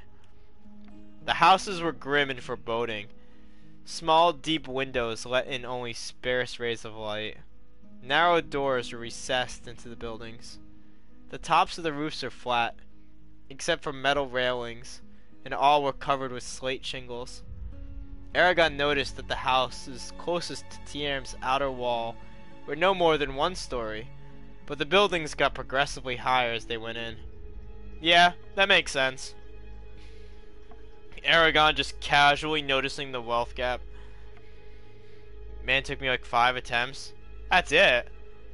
Honestly, when I first played Bloodborne... Sorry. I kind of am losing my voice here. I'll be alright, though. It's because I keep doing all these other voices. I'm like, what does Donut sound like? How do I even narrate? But, yeah. Like, Vicar Amelia in Bloodborne, I would say she took me like 20, 30 attempts at least. Too bad I did my first one of Bloodborne offline, so I'm not really too sure. Even on my speedrun though, she took me like 5 runs. "This place looks ready for war," said Eragon. Brom nodded. "Tierm has a long history of being attacked by pirates, Urgals, and other enemies. It has long been a center of commerce. There will always be conflict where riches gather in such abundance. The people here have been forced to take extraordinary measures to keep themselves from being overrun. It also helps that Galbatorix gives them soldiers to defend their city." Why are some houses higher than others? He really has to ask that? I think I was extremely underleveled. Yeah, fair enough. "Look at the citadel," said Brom. "It has an unobstructed view of Tierm. If the outer wall were breached, archers would be posted on all the roofs. Because the houses in the front are lower, the men farther back could shoot over them without fear of hitting their comrades." Oh, see, that makes sense. That's pretty clever. We kind of got something like that here in Assassin's Creed a little bit. Also, if the enemy were to capture those houses and put their own archers on them, it would be an easier matter to shoot them down. I've never seen a city planned like this, said Eragon in wonder. Yes, but it was only done after Tierm was nearly burned down by a pirate raid. I didn't realize they were gonna have pirates in this. As they continued up the street, people gave them searching looks. There was not an undue amount of interest. Compared to our reception at Deret, we've been welcomed with open arms. Perhaps Tierm has escaped notice by the Urgles. He changed his opinion when a large man shouldered past, a sword hanging by his waist. There were other subtle signs of adverse times. No children played in the streets. People bore hard expressions, and many houses were deserted. It looks like they've had trouble, said Eragon. The same as everywhere else, said Brom grimly. We have to find Geode. They led their horses across the street to a tavern and tied them to the hitching post. The Green Chestnut. Wonderful. Looking at the battered sign above them as he and Eragon entered the building. The dinghy room felt unsafe. I mean, it's called the dinghy room. Oh, wait. I don't think he means the boat dinghy. I think he just means it's dinghy. It looks like shit. It's like poorly lit. A fire smoldered in the fireplace, yet no one bothered to throw more wood on it. A few lonely people in the corners nursed their drinks with sullen expressions. A man missing 2 fingers sat at a bar table, eyeing his twitching stumps. Jeesh. You'll get over it, buddy. The bartender had a cynical twist to his lips and held a glass in his hand that he kept polishing, even though it was broken. It's literally Moses-like. Brom leaned against the bar and asked, "Do you know where we can find a man called Geode?" Eragon stood at his side, fiddling with the tip of his bow. It was slung across his back, but right then he wished it was in his hands. The bartender said in an overly loud voice, "Now, why would I know something like that? Do you think I keep track of the mangy louts in this forsaken place?" Eragon winced as all eyes turned toward them. Brom kept talking smoothly. "Could you be enticed to remember?" He slid some coins into the bar. The man brightened and put his glass down. "Could be," he replied, lowering his voice, "but my memory takes a great deal of prodding." Brom's face soured, but he slid more coins into the bar. The bartender sucked on one side of his cheek undecidedly. "All right," he finally said and reached for the coins. Before he touched them, the man missing 2 fingers called out from the table. He's like, Hey, hold up. I got something to say here." "Oh, hey, Schmoga. Hope you're doing well. Glad you could make it. We got some strange figures at the bar right now. We're bribing them to figure out where Geode is." "Gareth, what in the blazes do you think you're doing? Anyone on the street could tell them where Geode lives. What are you charging them for?" Brom slipped the coins back into his purse.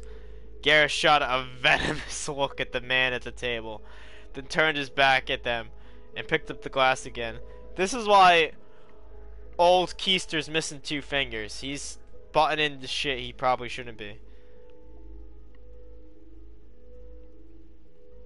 Brom went to the stranger and said, "Thanks. The name's Neil. This is Evan." Oh yeah, but he's doing the fake voice. He's like, "Thanks. The name's Neil. This is Evan." All nasally. The man raised his mug to them. "Martin. And of course you met Gareth." His voice was deep and rough. Martin gestured at some empty chairs. "Go ahead and sit down. I don't mind." Eragon took a chair and arranged it so his back was to the wall, and he faced the door. Martin raised an eyebrow, but made no comment. "You just saved me a few crowns," said Brom. "My pleasure. Can't blame Gareth, though. Business hasn't been doing well lately. Martin scratched his chin. Geode lives on the west side of town, right next to Angela, the herbalist. Do you have business with him? Of a sort, said Brom. Well, he won't be interested in buying anything. He just lost another ship a few days ago. Brom latched onto the news with interest. What happened? It wasn't Urkel's, was it? No, said Martin. They've left the area. No one's seen 'em in almost a year. It seems they've all gone south and east. But they aren't the problem. See, most of our business is through sea trade, as I'm sure you know. Well,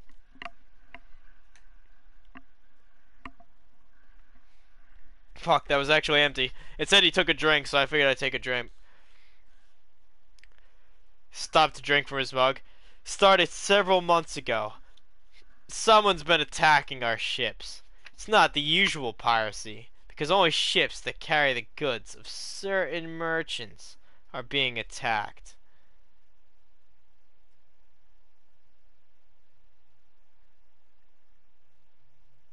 Geode's one of them. It's gotten so bad that no captain will accept that merchant's goods, which makes life difficult around here, especially because of them run the largest shipping business in the empire. They're being forced to send goods by land. It's driven costs painfully high, and their caravans don't always make it. Do you have any idea who's responsible? There must be witnesses, said Brom. Martin shook his head. No one survives the attacks. Ships go out, then disappear. They're never seen again. He leaned toward them and said in a confidential tone. Also, yeah, I've committed to just doing the normal Brom voice. I realized he's talking to Geode. Geode's a good friend of Brom, so he's not in disguise right now. Just to clarify.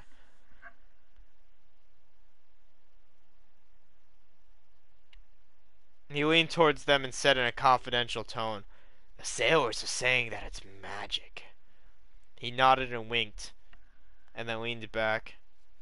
Brom seemed worried by his words. What do you think? Martin shrugged carelessly.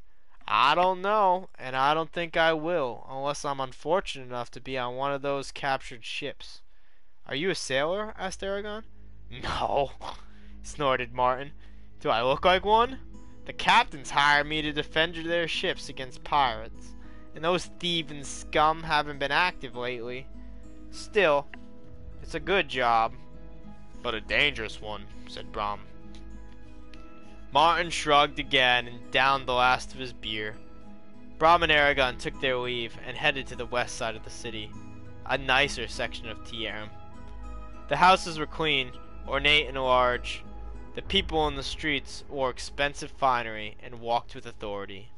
Eragon felt conspicuous and out of place. Alright, I'm going to take a very brief break here, just to run to the restroom, fill up my waters. Oh, we got a windmill spin by Grampy Gaming. Sorry about that. I actually didn't even have it up until now. Yikes. Alright, well, better late than never, right? You'll see it in the VOD. Here you go. I'll give you a second one, too, because I love me a good windmill spin. Oh, wow. Something fell off the windmill. What was that? Was that? Oh, that was Altair. Altair fell off of the chapel. It's fine. We'll pick him up later. It's not a big deal. There are many other assassins to replace him. Alright, bear with me 1 minute.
chilly though, so I'm getting comfy.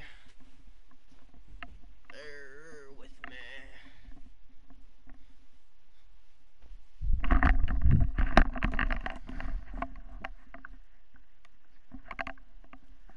Okay.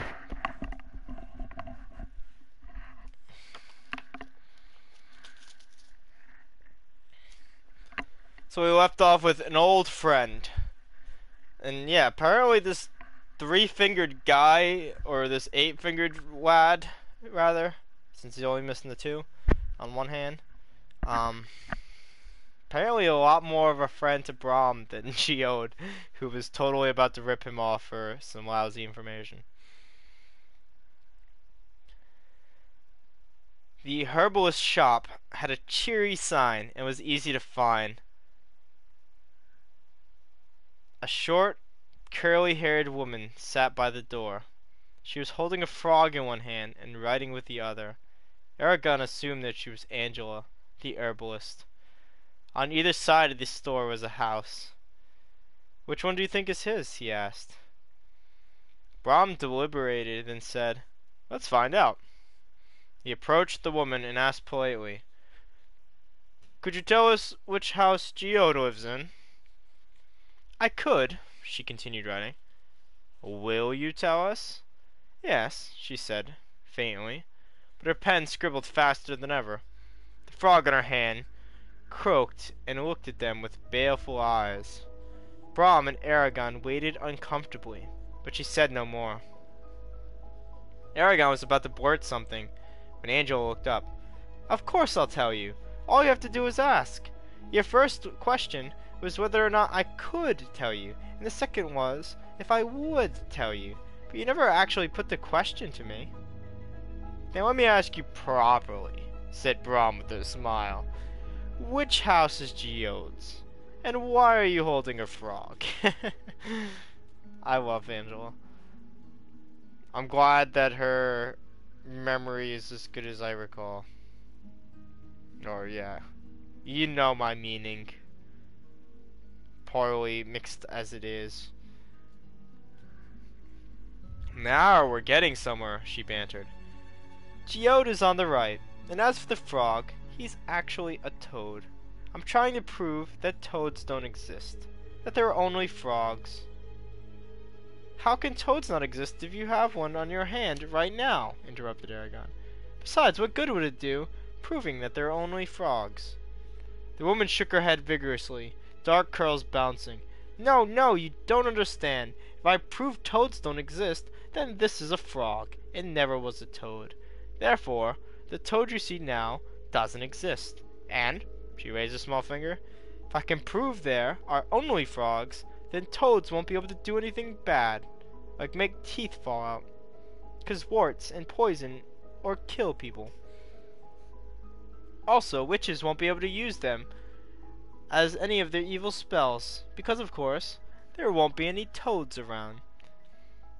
"I see," said Brahm delicately. "It sounds interesting, and I'd love to hear more, but we have to meet Geode." "Of course," she said, waving her hand and returning to her writing. Once they were out of the herbalist's hearing, Eragon said, "She's crazy!" "It's possible," said Brahm, "but you never know. She might discover something useful. So don't criticize. Who knows? Toads might really be frogs." "And my shoes are made of gold," retorted Eragon.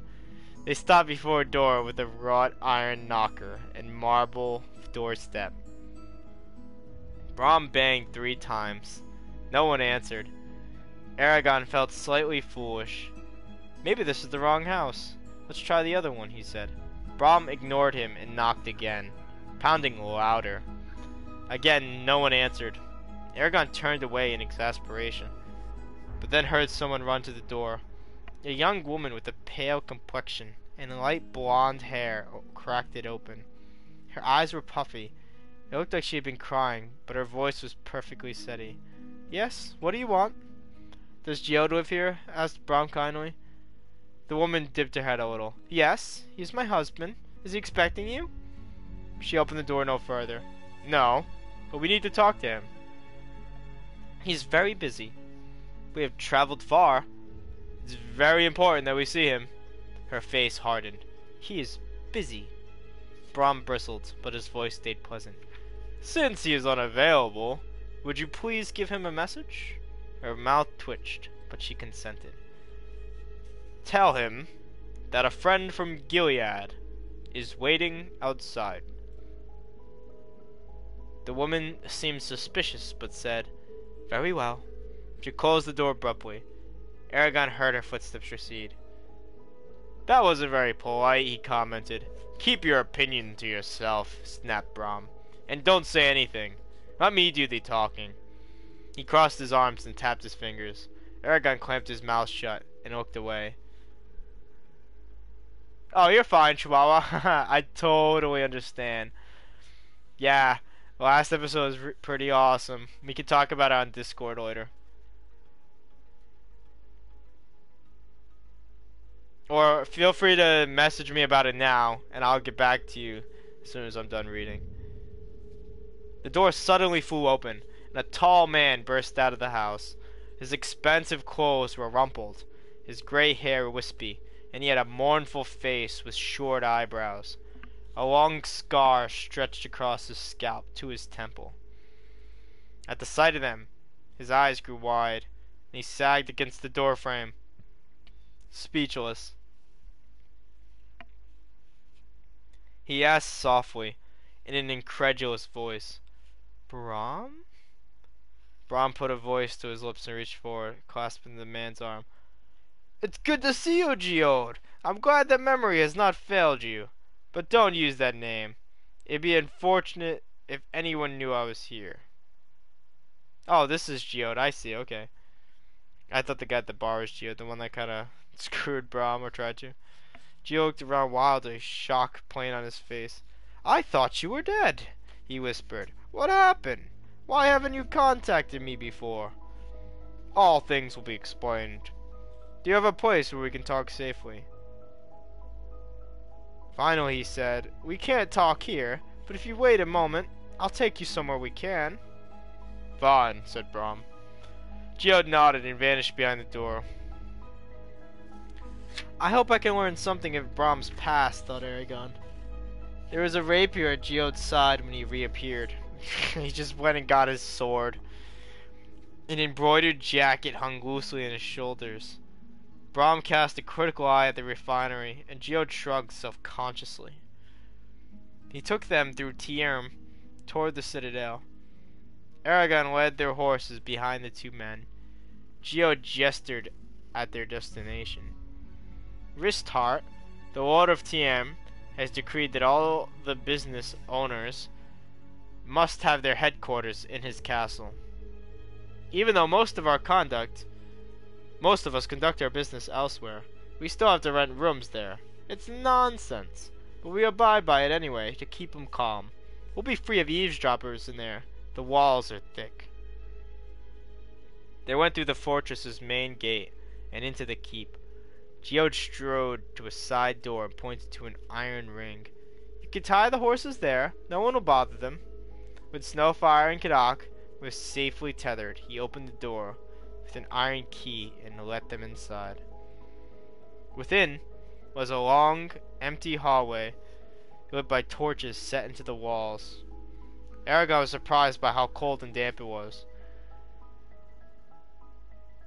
Geode snatched a torch from its bracket and led them down the hall. They stopped before a heavy wooden door. He unlocked it and ushered them in to a room dominated by a pear skin rug laden with stuffed chairs. That's always weird. If I ever enter somebody's home and there's a bearskin rug, I'm judging them. I'm judging them big time. I don't know if positively or negatively. We're going to assess the rest of the room really quickly and decide if the bear is out of place. But there is some judgment to be made right there.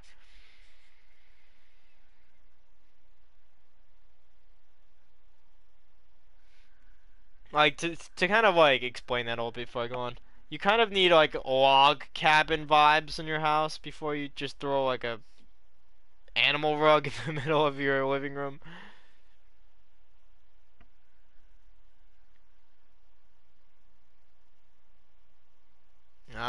see.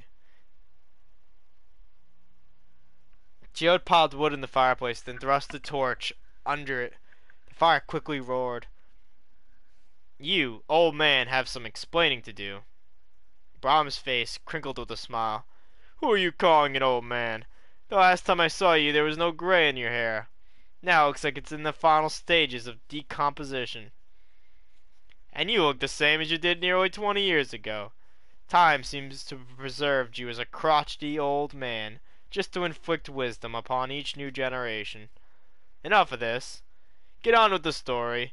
That's always what you were good at, said Geode impatiently. You shot a wild turkey? Oh no. That's wild. Oh, to make a rug out of? Like I said, it depends on what the rest of your house looks like. You could, but it really, is it gonna match? Is it gonna go well with your home? That's the real question.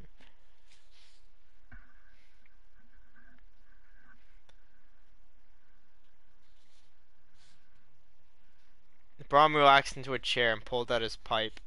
He slowly blew a smoke ring that turned green, darting into the fireplace. Then it flew up the chimney. It's awesome. That doesn't help me understand what your like decoration design is. Like I don't think it would fit my room because I feel like a lot of my stuff is very like if I had to describe it anyway, it's like very like Native American, very like you know tribal if you will. Got like a lot of pictures of animals and like feathers and rocks and such. So like I don't know. It's not quite log cabin. When I think of log cabin, I think of like a lot more bare essentials. A lot of like wood stuff. There's gotta be some leather in the room, like for fucking sure. There's a leather couch. Or like a table with some kind of like cloth on the top of it. Like that's how I think of like a bearskin room should be. There's usually some kind of chandelier or ceiling structure. Which I guess I do have above me. There's a fuck is that called? Oh, it's a ceiling fan. Like this is no chandelier. The living room is tribal actually. Yeah, there you go. That could work.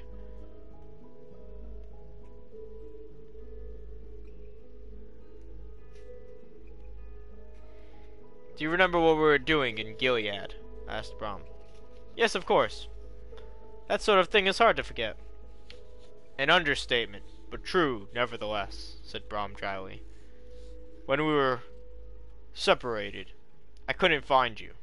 In the midst of the turmoil, I stumbled into a small room. There wasn't anything extraordinary, just crates and boxes. But out of curiosity, I rummaged anyway. Fortune smiled on me that hour, for I found what I had been searching for. An expression of shock came over Geode's face. Once it was in my hands, I couldn't wait for you. At any second I might have been discovered, and all lost. Disguising myself as best I could, I fled the city and ran to the... Brahm hesitated and glanced at Eragon, then said, ran to our friends. They stored it in a vault for safekeeping, and made me promise to care for whomever received it. Until the day when my skills would be needed, I had to disappear. No one could know that I was alive. Not even you. Though it grieved me to pain you unnecessarily. So I went north and hid in Carvajal. Eragon clenched his jaw, infuriated that that Brahm was keeping him in the dark. Driftwood is decorations, it's funny.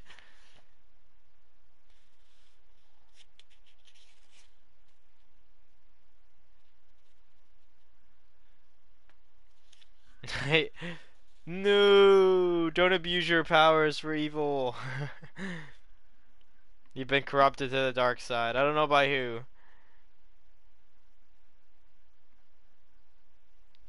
Geode frowned and asked, "Then our friends knew you were alive all along?" "Yes." He sighed. "I suppose the ruse was unavoidable, though I wish they had told me." I should do the sigh. Brahm inclined his head. For the first time, Geode inspected Eragon. His gray eyes took in every detail. "I assumed, then, that you were fulfilling your duty." Brahm shook his head. "No, it's not that simple. It was stolen a while ago. At least that's what I presume. For I haven't received word from our friends, and I suspect their messengers were waylaid." Slightly evil. Oh. You're like, "I corrupted myself." Eragon happened to be traveling in the same direction. We have stayed together for a time now. Geode looked puzzled. "They haven't sent any messages. How could you know that it was—" Brahm overrode him, quickly saying, "Eragon's uncle was brutally killed by the Razak. They burned his home, and nearly caught him in the process. He deserves revenge. But they have left us without a trail to follow, and we need help." Geode's face cleared. "I see. But why have you come here?" "I don't know where the Razak might be hiding, and anyone who does won't tell you." Standing, Brahm reached into his robe and pulled out the Razak flask. He tossed it to Geode. "There's Seether oil in there, the dangerous kind. The Razak were carrying it. They lost it by the trail, and we happened upon it. We need to see Tierm's shipping records so that we can trace the Empire's purchases of the oil." He pointed at the books on the shelves. "Do you see those? They are all records from my business. One business. You've gotten yourself into a project that could take months. There's another, greater problem. The records you seek are held in the castle, but only Brand Richtart's administrator of trade sees them on a regular basis. Traders such as myself aren't allowed to handle them. They fear that we will falsify the results." Well, fair enough, I guess. I lose my place so quickly. "I can deal with that when the time comes," said Brahm. "But we need a few days of rest before we can think about what proceeding." Geode smiled. "It seems that it is my turn to help you. My house is yours, of course. Do you have another name while you are here?" "Yes," said Brahm. "I'm Neil, and the boy is Evan." "Eragon," said Geode thoughtfully. "You have a unique name. Few have ever been named after the first rider. In my life, I've read about only 3 people who are called such." Eragon was startled that Geode knew the origin of his name. Brahm looked at Eragon. "Could you go check on the horses and make sure they're all right?" "I don't think I tied Snowfire to the ring tightly enough. They're trying to hide something from me. The moment I leave, they're going to talk about it." Eragon shoved himself out of the chair and left the room, slamming the door shut. Snowfire had not moved. The knot that held him was fine. Scratching the horses' necks, Eragon leaned sullenly against the castle wall. "Hey, what's up, Chihuahua?" "I may have an answer for you." "Well, I definitely do, no doubt. But I may or may not be accepting this proposition. We shall see." "It's not fair," he complained. "If only I could hear what they are saying." He jolted upright, electrified. Brahm once taught him some words that would enhance his hearing. Keen ears aren't exactly what I want, but I should be able to make the words work. After all, what could I do with Brizinger? He concentrated intensely and reached for his power. Once it was within his grasp, he said, "The Verstener und Atra Ikahona," and imbued the words with his will. As the power rushed out of him, he heard a faint whisper in his ears, but nothing more. Disappointed, he sank back and started as Geode said. "And I've been doing that for almost 8 years now."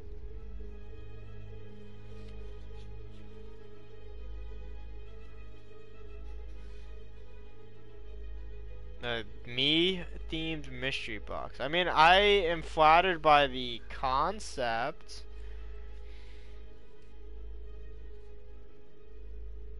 But yeah, that's probably the thing is how I'd have it shipped to me and how I'd pay for it.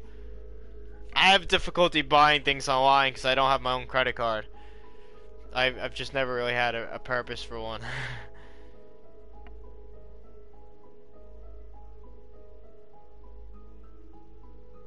To finally have good decorations. I have good decorations. Oh, you just can't really see my room that well with my awful camera angle.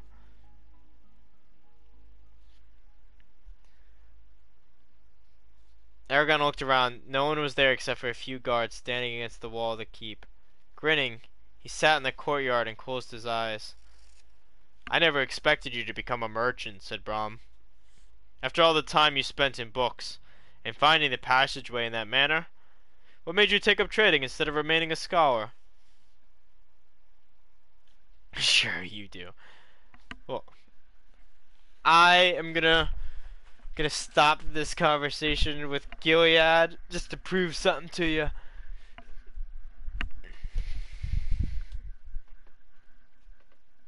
Look at that. That is a Clancy Wiggum Funko Pop. Now, you tell me what is more awesome than that.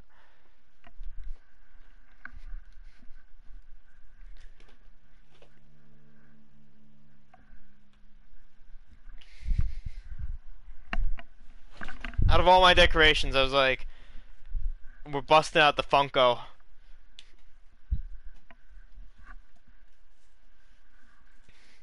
I got a few Funkos, but it's my favorite one. I also got a Wolfman and a Black Widow.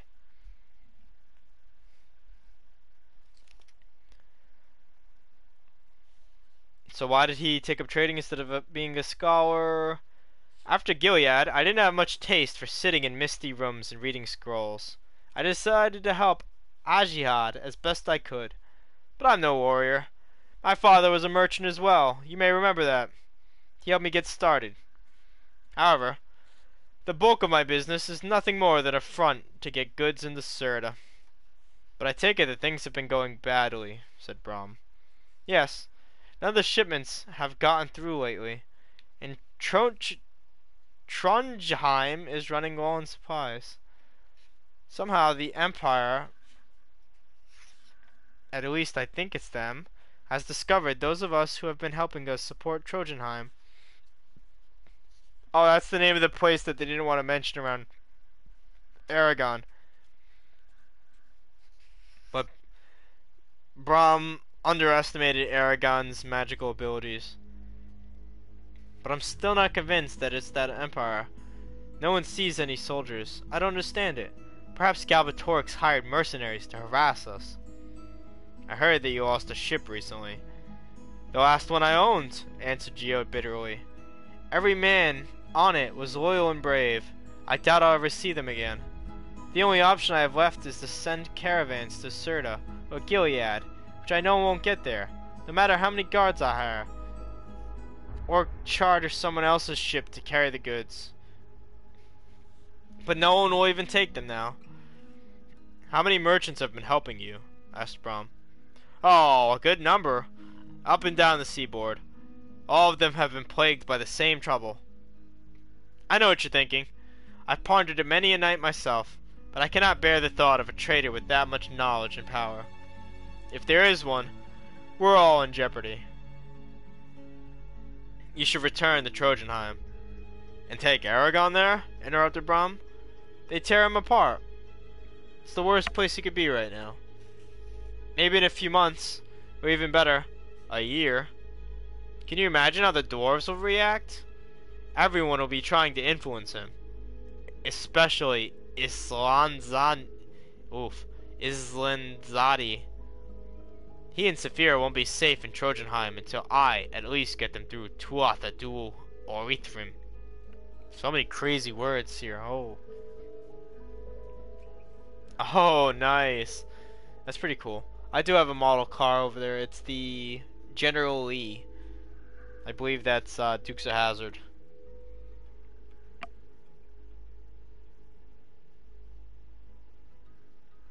Dwarves, thought Eragon excitedly. Where is this Trojanheim? And why didn't he tell Geode about why did he tell Geode about Severe? He shouldn't have done that without asking me.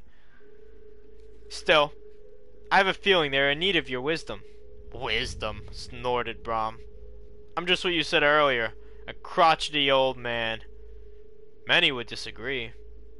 Let them. I've no need to explain myself. No, Ajihad will have to get along without me. What I'm doing now is much more important. But the prospect of a traitor raises troubling questions. I wonder if that's how the Empire knew where to be. His voice trailed off. And I wonder why I haven't been contacted about this, said Geode. Maybe they tried, but if there's a traitor... Braun paused. I have to send word to Ajihad. Do you have a messenger I can trust? I think so, Geode. Depends on where he would have to go. I don't know, said Braum. I've been isolated for so long. My contacts have probably died or forgotten me. Could you send him to whoever receives your shipments? Yes, but it'll be risky. What isn't these days? How soon can he leave? He can go in the morning. I'll send him to Gilead. It'll be faster, said Geode. What can he take to convince Ajihad the messenger comes from you? Here, give your man my ring, and tell him that if he loses it, I'll personally tear his liver out. Oh, shit. That's a pretty important ring, wow. It was given to me by the Queen. Aren't you cheery? Commented Geode. Braum grunted. After a long silence, he said, We'd better go out and join Eragon. I get worried when he's alone. That boy has an unnatural propensity for being wherever there's trouble. Are you surprised? Not really. Eragon heard chairs being pushed back. He quickly pulled his mind away and opened his eyes. What's going on? He muttered to himself. Geode and other traders are in trouble for helping people the Empire doesn't favor. Brown found something in Gilead and went to Carval to hide. What could be so important that he let his own friend think he was dead for nearly 20 years? He mentioned a queen, when there aren't any queens in the known kingdoms, and dwarves who, as he told me, disappeared underground long ago. He wanted answers, but he would not confront Braum now and risk jeopardizing their mission. He would wait until they left Tierim.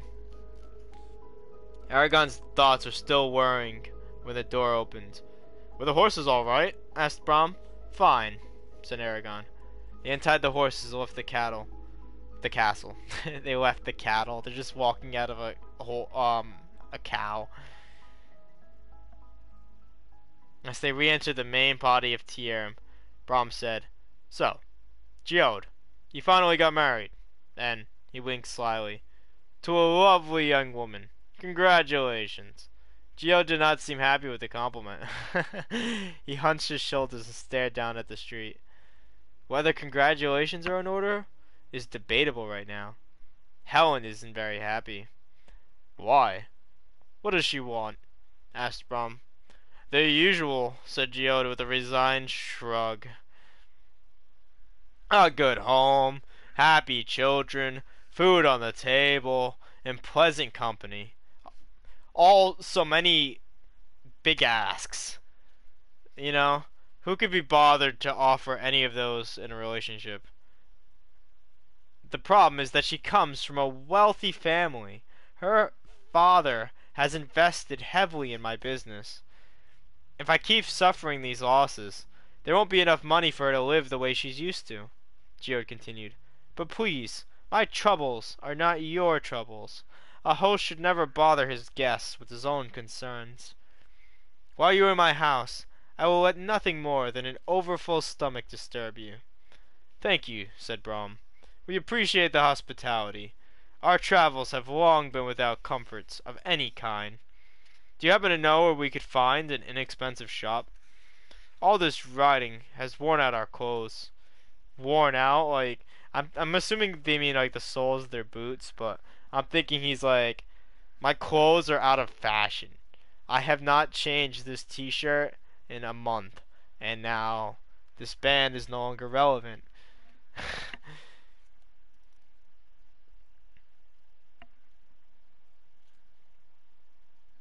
Of course, that's my job, said Geode, lightening up. He talked eagerly about prices and stores until his house was in sight. Then he asked, would you mind if we went somewhere else to eat? Might be awkward if you came in right now. Whatever makes you feel comfortable, said Brom. Geode looked relieved. Thanks. Let's leave your horses in my stable. Don't you shower?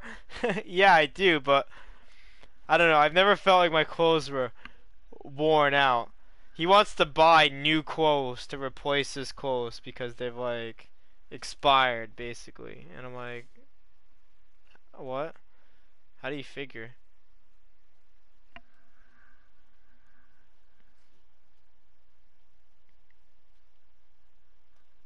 They did as he suggested, then followed him to a large tavern. Unlike the Green Chestnut, this one was loud, clean, and full of boisterous people. When the main course arrived, a stuffed suckling pig, Eragon eagerly dug into the meat, but he especially savored the potatoes, carrots, turnips, and sweet apples that accompanied it.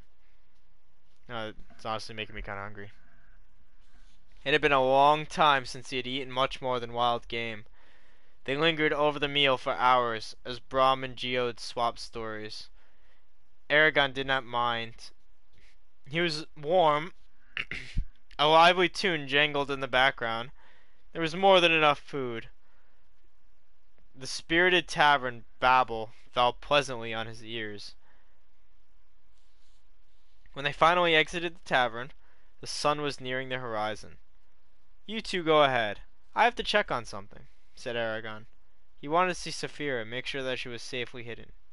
Brahm agreed absently. Be safe. Don't take too long. Wait, said Geode. Are you going outside Tarim? Eragon hesitated, then reluctantly nodded. Make sure you're inside the walls before dark. The gates close then, and the guards won't let you back in until morning. I won't be late, promised Eragon. He turned around and lopped down a side street toward Tiam's outer wall. Once out of the city, he breathed heavily, enjoying the fresh air. Saphira, he called. Where are you? She guided him off the road to the base of a mossy cliff, surrounded by maples. He saw her head poke out of the trees on the top and waved. How am I supposed to get up there? If you find a clearing, I'll come down and get you. No, he said, eyeing the cliff. That won't be necessary. I'll just climb up. It's too dangerous. And you worry too much. Let me have some fun. Eragon pulled off his gloves and started climbing. He relished the physical challenge. There were plenty of handholds, so the ascent was easy.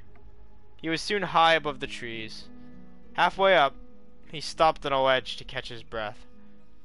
Once his strength returned, he stretched up for the next hand for another crevice or ridge to grasp. There was none. Oh, that's the worst feeling, dude. That's the anxiety that keeps me from rock climbing. I have rock climbed though indoors with like harnesses and stuff. Rock climbing on like a cliff like he is with nothing, yeah, no. I am far from okay with that. His legs could not reach his last foothold. Saphira watched with unblinking eyes. He gave up and said, I could use some help. This is your own fault. Yes, I know. So you're gonna help me or not? If I weren't around, you'd be in a very bad situation.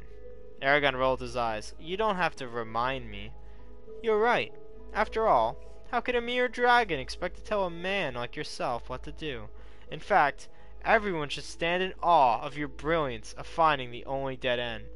Why, if you had started a few feet in either direction, the path to the top would have been clear. She cocked her head at him, eyes bright. All right, I made a mistake. Can you please get me out of here? He pleaded. She pulled her head back from the edge of the cliff. After a moment, he called, Saphira? Above him were only swaying trees. Saphira, come back, he roared. With a loud crash, Saphira barreled off the top of the cliff, flapping around in midair. She floated down to Eragon like a huge bat and grabbed his shirt with her claw, scratching his back. He let go of the rocks as she yanked him up in the air. After brief flight, She set him down gently on the top of the cliff and tugged her claws out of his shirt. Foolishness, said Saphira gently. Eragon looked away, studying the landscape. The cliff provided a wonderful view of their surroundings, especially the foaming sea, as well as protection against unwelcome eyes. Only birds would see Saphira here. It was an ideal location. Is Brahm's friend trustworthy? She asked. I don't know. Eragon proceeded to recount the day's events. There are forces circling us that we aren't aware of. Sometimes I wonder if we can ever understand the true motives of the people around us. They all seem to have secrets. It is the way of the worlds. Ignore all the schemes and trust in the nature of each person. Brahm is good. He means us no harm. We don't have to fear his plans. I hope so, he said, looking down at his hands. This finding of the Razak through writing is a strange way of tracking, she remarked. Would there be a way to use magic to see the records without being inside the room? I'm not sure. You would have to combine the words for seeing with distance, or maybe light and distance? Either way, seems rather difficult. I'll ask Brahm. That would be wise. They lapsed into tranquil silence. You know, we may have to stay here a while. Saphira's answer held a hard edge. And as always, I'll be left to wait outside. That's not how I want it. Soon enough we will travel together again. May that day come quickly. Eragon smiled and hugged her. He noticed then how rapidly the light was fading. I have to go now, before I'm locked out of Tierm. Hunt tomorrow, and I will see you in the evening. She spread her wings. Come, I will take you down. He got onto her scaly back and held on tightly as she launched off the cliff, glided over the trees, then landed on a knoll. Eragon thanked her and ran back to Tierm. He came into the sight of the portcullis just as it was beginning to lower. Calling for them to wait, he put on a burst of speed and slipped inside seconds before the gate was slammed. You cut that a little close, observed one of the guards. It won't happen again, assured Eragon, bending over to catch his breath. He wound his way through the darkened city to Geode's house. A lantern hung outside like a beacon. A plump butler answered his knock and ushered him inside without a word. Tapestries covered the stone walls. Elaborate rugs dotted the polished wood floor, which glowed with the light from 3 gold candelabra hanging from the ceiling. Candelabra, huh? Is that just a fancy way to say chandelier? Smoke drifted through the air and collected above. This way, sir. Your friend is in the study. They passed scores of doorways until the butler opened up a door to reveal a study. Books covered the walls, but unlike those in Geode's office, these came in every size and shape. A fireplace filled with blazing logs warmed the room. Brahm and Geode sat before an oval writing desk, talking amiably. Brahm raised his pipe and said in a jovial voice, "Ah, here you are. We were getting worried about you. How was your walk?" I want to put him in such a good mood. Why doesn't he just come out and ask how Saphira is? Pleasant, but the guards almost locked me out. And Tierm is big. I had trouble finding the house. Geo chuckled. When you have seen Draceliona, Gilead, or even Kuasta, you won't be so easily impressed by this small ocean city. I like it here, though. When it's not raining, Tierm is quite beautiful. Eragon turned to Brahm. Do you have any idea how long we'll be here? Brahm spread his palms upward. That's hard to tell. It depends on whether we can get to the records and how long it will take us to find what we need. We'll all have to help. It'll be a huge job. I'll talk with Brand tomorrow and see if he'll let us examine the records. I don't think I'll be able to help, Eragon said, shifting uneasily. And why not? There will be plenty of work for you. Eragon lowered his head. I can't read. Brahm straightened with disbelief. You mean Garo never taught you? He knew how to read? Asked Eragon, puzzled. Of course he did, snorted Brahm. The proud fool. What was he thinking? I should have realized that he wouldn't have taught you. He probably considered it an unnecessary luxury. Brahm scowled and pulled at his beard angrily.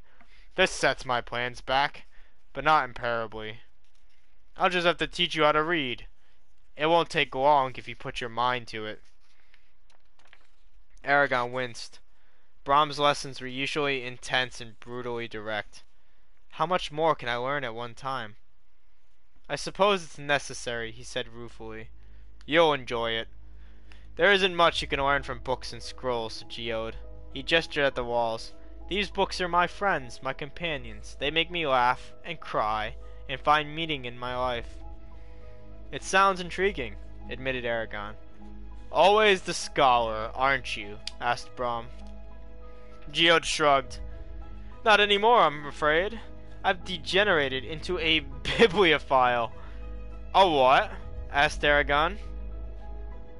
One who loves books, explained Geode, and resumed conversing with Brahm. Bored, Eragon scanned the shelves. An elegant book set with gold studs caught his attention. He pulled it off the shelf and stared at it curiously. It was bound in black leather carved with mysterious runes. Eragon ran his fingers over the cover and savored its cool smoothness. The letters inside were a reddish glossy ink. He let the pages slip past his fingers. A column of script, set off from the regular lettering, caught his eyes. The words were long and flowing, full of graceful lines and sharp points. Eragon took the book to Brahm. What is this? He asked, pointing to the strange writing. Brahm looked at the page closely. Geode, you've expanded your collection. When did you get this? I haven't seen this one in ages.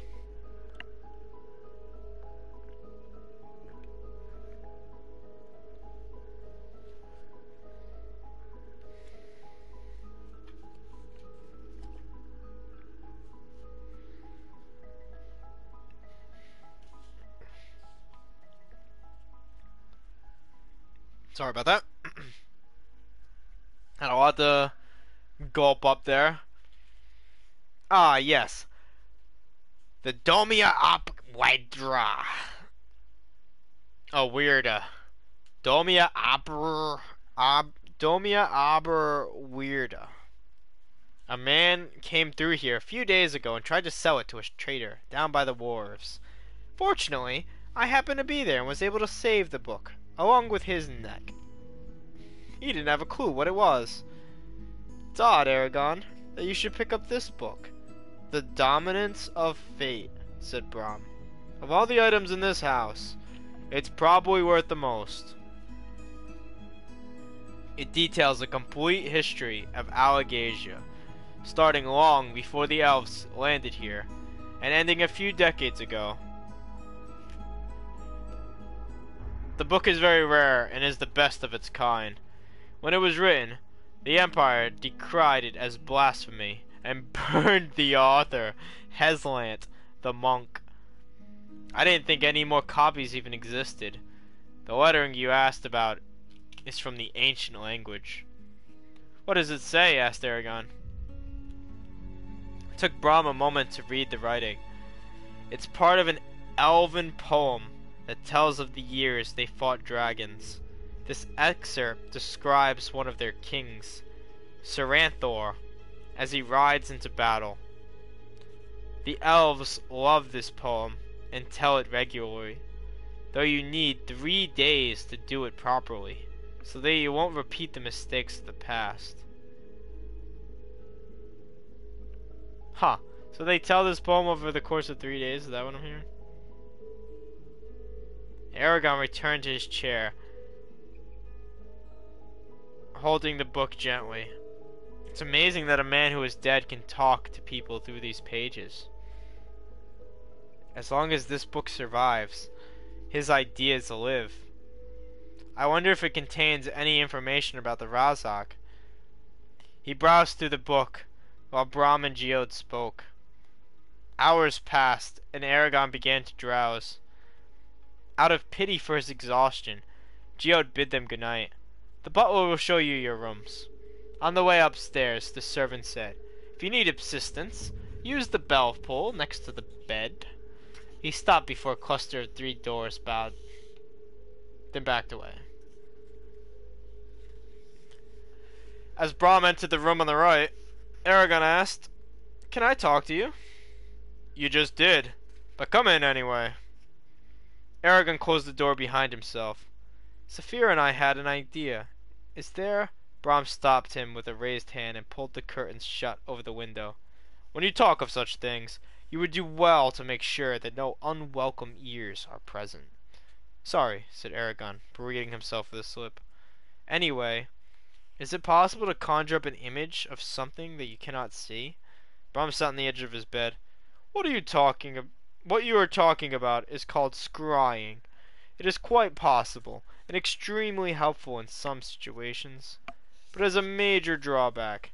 You can only observe people, places, and things that you've already seen. If you were to scry the Razak, you'd see them all right, but not their surroundings. There are other problems as well. Let's say that you wanted to view a page in a book, one that you'd already seen. You could only see the page if the book were open to it. Oh, if the book were closed when you tried this, the page would appear completely black. Why can't you view objects that you haven't seen? Asked Eragon. Even with those limitations, he realized, scrying could be very useful. I wonder if I could view something leagues away, and use a magic to affect what was happening there. Because, said Brahm patiently, to scry, you have to know what you're looking at, and where to direct your power. Even if a stranger was described to you, it would still be nigh impossible to view him, not to mention the ground, and whatever else might be around him.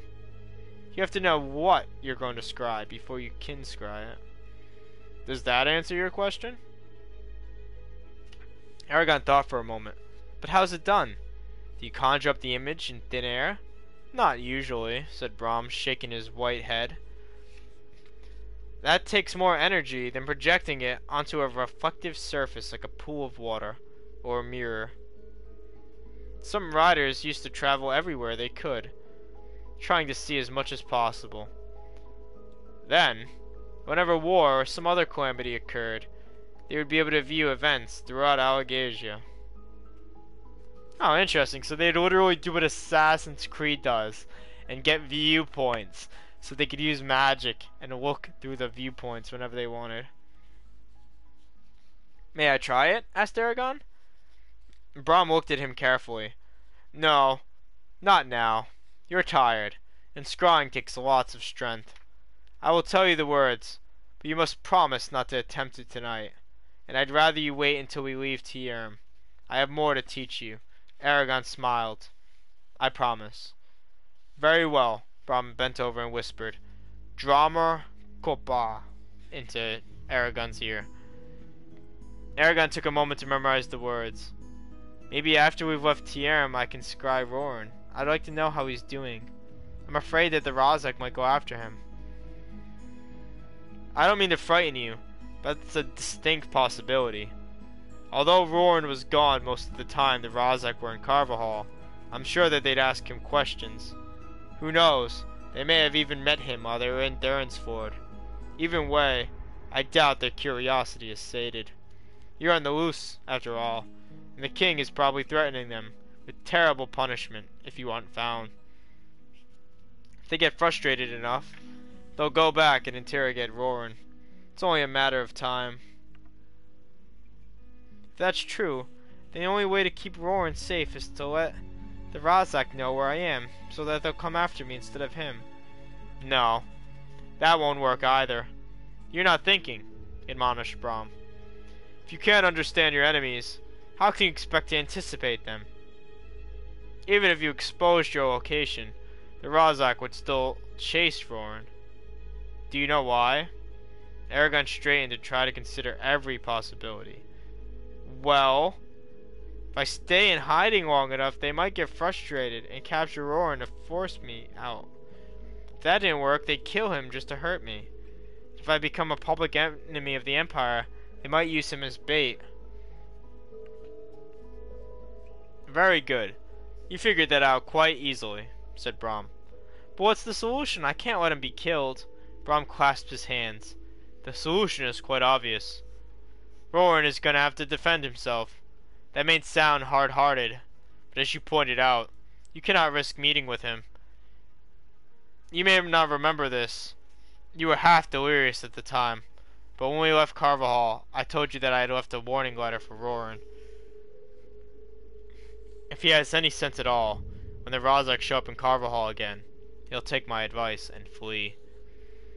I don't like this, said Eragon unhappily. Ah, but you forgot something. What? He demanded. There is some good in all this. The king cannot afford to have a rider roaming around that he does not control. Galbatorix is the only known rider alive besides yourself. But he would like another one under his command. Before he tries to kill you, Auroran, he will offer you the chance to serve him. Unfortunately, if he ever gets close enough to make that proposition, it'll be far too late for you to refuse and still live. You call that good? It's all that's protecting Roran. As long as the king doesn't know which side you've chosen, he won't risk alienating you by harming your cousin. Keep that firmly in mind. The Razak killed Garo, but I think it was an ill-considered decision on their part. From what I know of Galbatorix, he would not have approved it, unless he gained something from it. And how will I be able to deny the king's wishes when he is threatening me with death? Brahm sighed. Ugh. He went to his nightstand and dipped his fingers in a basin of water. Galbatorix wants your willing cooperation. Without that, you're worse than useless to him. So the question becomes, if you are ever faced with this choice, are you willing to die for what you believe in? For that is the only way you will deny him. The question hung in the air. Brahm finally said, It is a difficult question, and not one you answer until you're faced with it. Keep in mind that many people have died for their beliefs. It's quite common. The real courage is in living and suffering for what you believe. Alright. I want to get at least like 1 or 2 more chapters in. Next is The Witch and the Werecat. I'm really excited about this one. This is a chapter that I actually recall by name. Give me just a moment. And then, yeah. We're gonna bang out another chapter or two. I just need to stretch, drink some water, you know, prepare myself to read some more. I'm actually gonna run to the restroom too while I got a minute.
plugging my phone in now.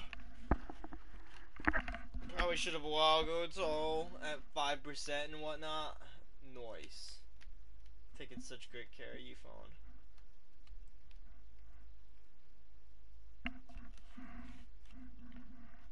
Alright. Now I gotta just get my book out of these wires.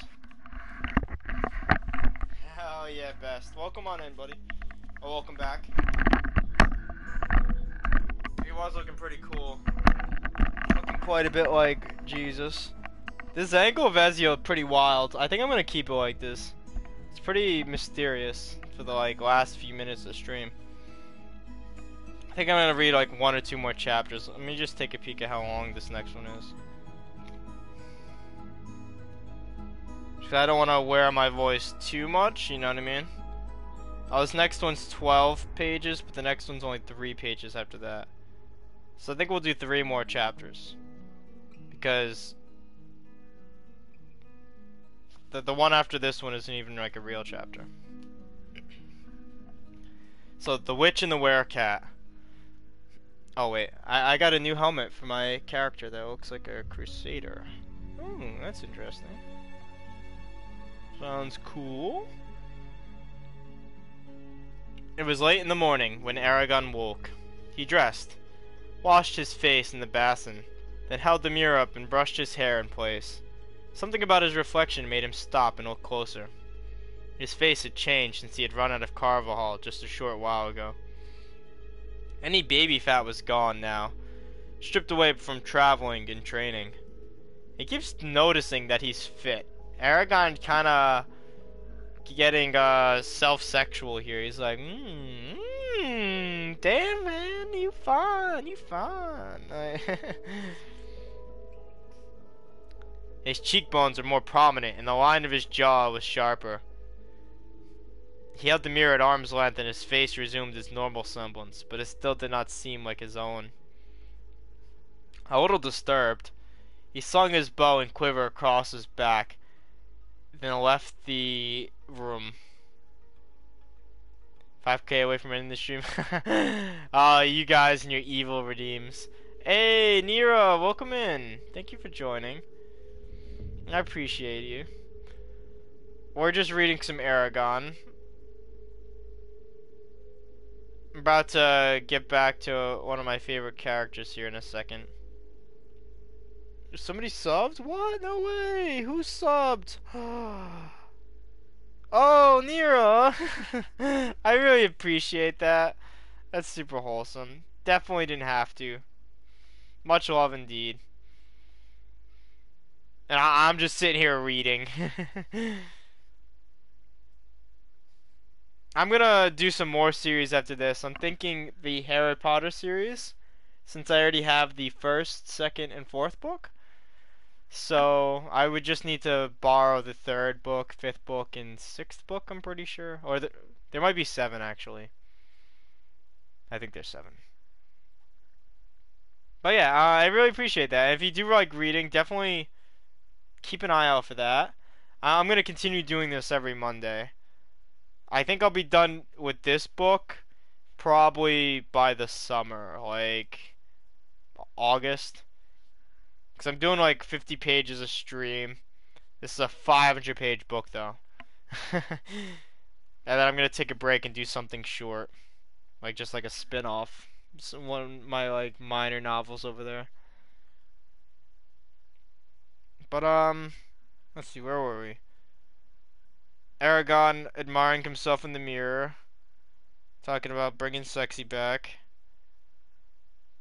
The butler caught up with him, okay, and said, "Sir, Neil left with master for the castle earlier. He said that you could do whatever you want today, because he will not be returning until this evening." Eragon thanked him for the message, then eagerly began exploring. For hours he wandered the streets, entering every shop that struck his fancy, and chatting with various people. That's always fun. Eventually he was forced back to Geodes by his empty stomach and lack of money. When he reached the street where the merchant lived, he stopped at the herbalist shop next door, and it was an unusual place for a store. The other shops were down by the city wall, not crammed between expensive houses. He tried to look in the windows, but they were covered with a thick layer of crawling plants on the interior. Curious, he went inside. At first he saw nothing because the store was so dark, but then his eyes adjusted to the faint greenish light that filtered through the windows. A colorful bird with wide tail feathers and a sharp, powerful beak looked at Eragon with inquisitively from a cage near the window. This bird like just broke my brain. Just picturing it too much. The walls were covered with plants. Vines clung to the ceiling, obscuring all but an old chandelier. And on the floor was a large pot with a yellow flower. A collection of mortars, pestles, metal bowls, and a clear crystal ball the size of Eragon's head rested on a long counter. He walked to the counter, carefully stepping around complex machines, crates of rocks, scrolls, and other objects he did not recognize. Aw, thanks. I appreciate it. Yeah, no, I only recently got on the cam. I got this for my birthday last month. There was a foot-wide gap in the shelves far above. A pair of red eyes suddenly flashed from the dark space, and a large, fierce cat leapt onto the counter. It had a lean body with powerful shoulders and oversized paws. A shaggy mane surrounded its face. Its ears were tipped with black tufts. Right? It's always exciting. And thank you. I appreciate it. Yeah, it was January 29th. Good old Aquarius squad. I actually got a little...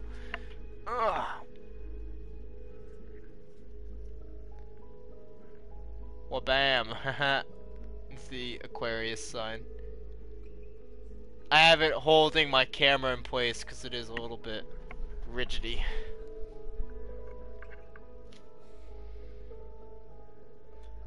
White fangs curved down over its jaw.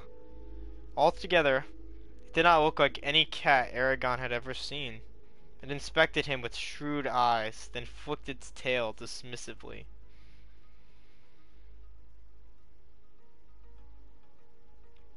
You got your 31st birthday in January as well? That's awesome!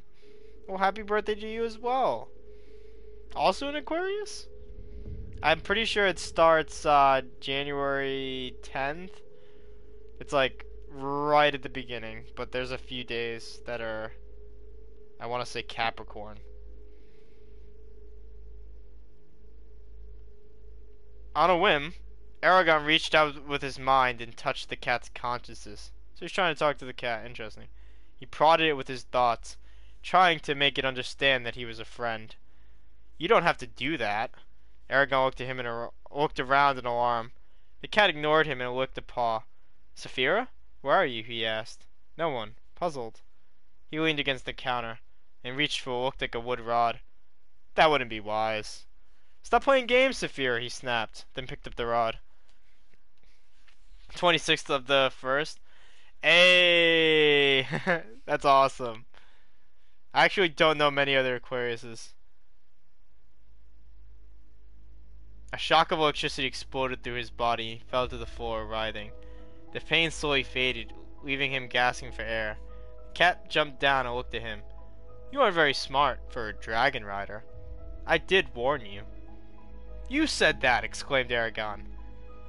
The cat yawned, then stretched and sauntered across the floor. Who else? But you're just a cat, he objected. This cat has big Cheshire cat energy. Yeah, definitely. It works in my favor though for speedruns. And finishing books. Because this series is definitely going to take me a while. That's why I'm like, yeah, in a couple of weeks, a month. But I am doing it weekly, so I don't like burn myself out. And so people can like keep up.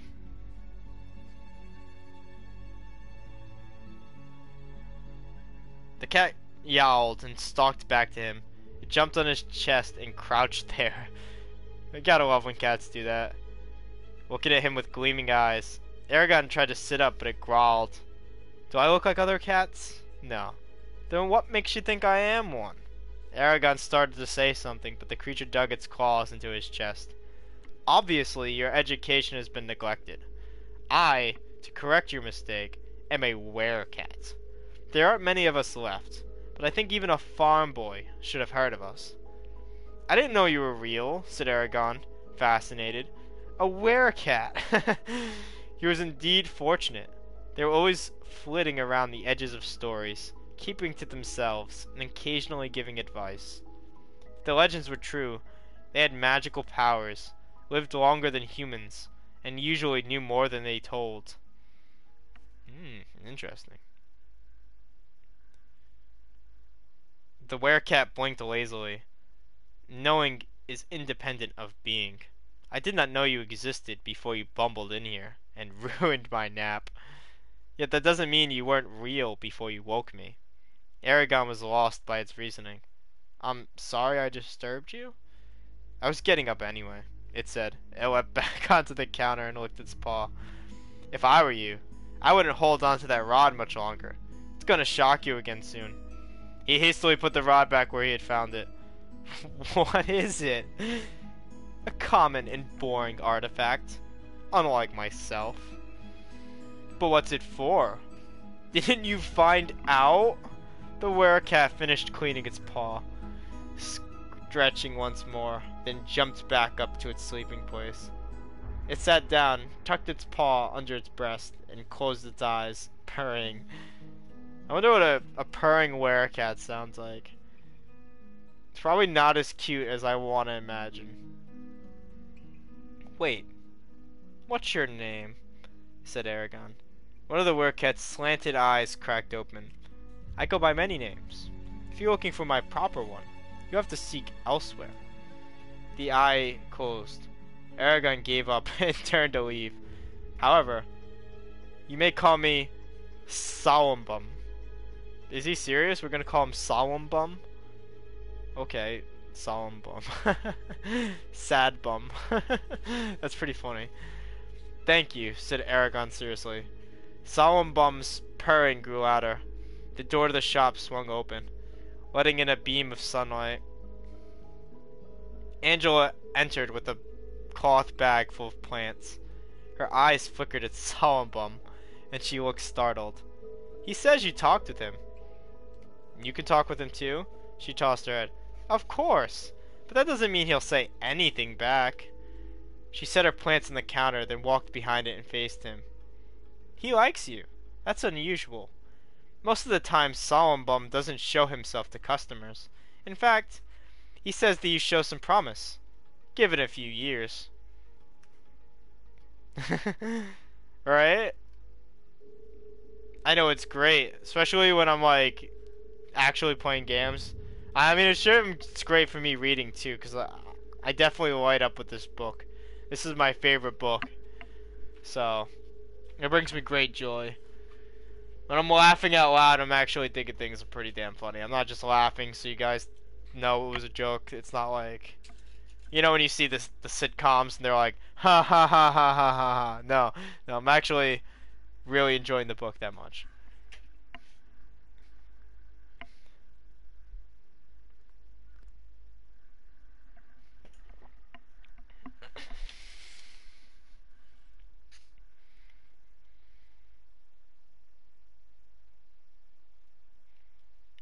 Thanks?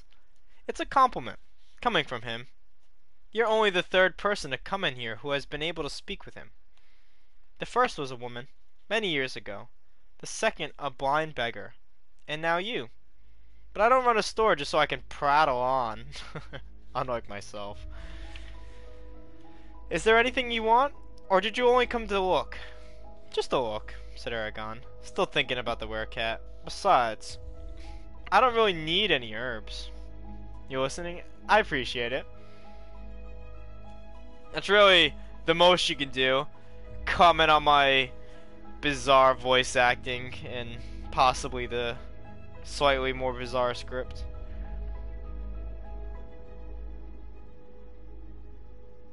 That's not all I do, said Angela with a grin. The rich fool lords pay me for love potions and the like. I never claim that they work, but for some reason they keep coming back. Well, maybe it's like a placebo effect, right? You sell somebody a love potion, they feel extra confident, and then they can uh what's the word I'm looking for? Seduce their ladies. Or their men, if you will.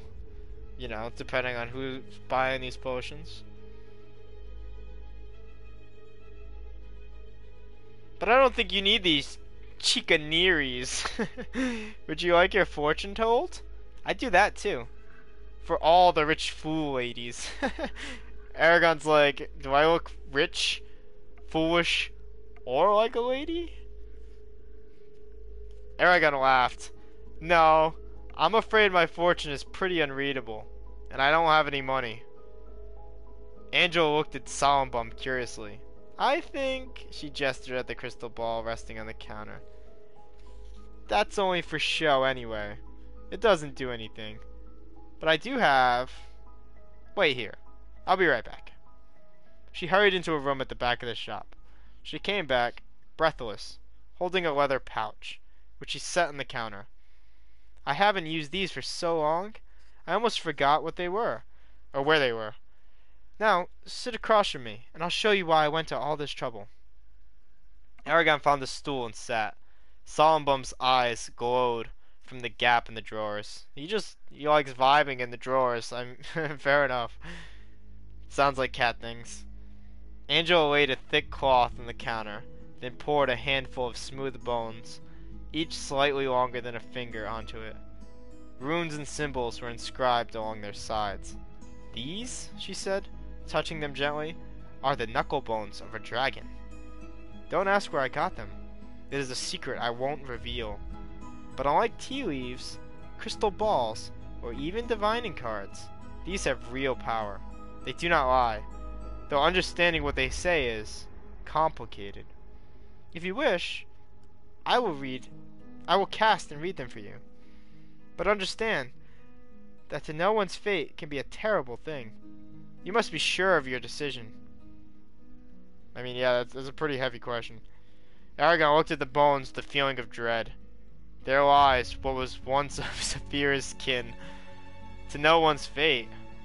How can I make this decision when I don't know what lies in wait for me, and whether I will like it? Ignorance is indeed bliss. Why do you offer me this? He asked. Because of Solemnbum. He may have been rude, but the fact that he spoke to you at all makes you special. He is a werecat, after all. I offered to do this for the other two people who talked with him. Only the woman agreed to it. Selena was her name. Ah, no.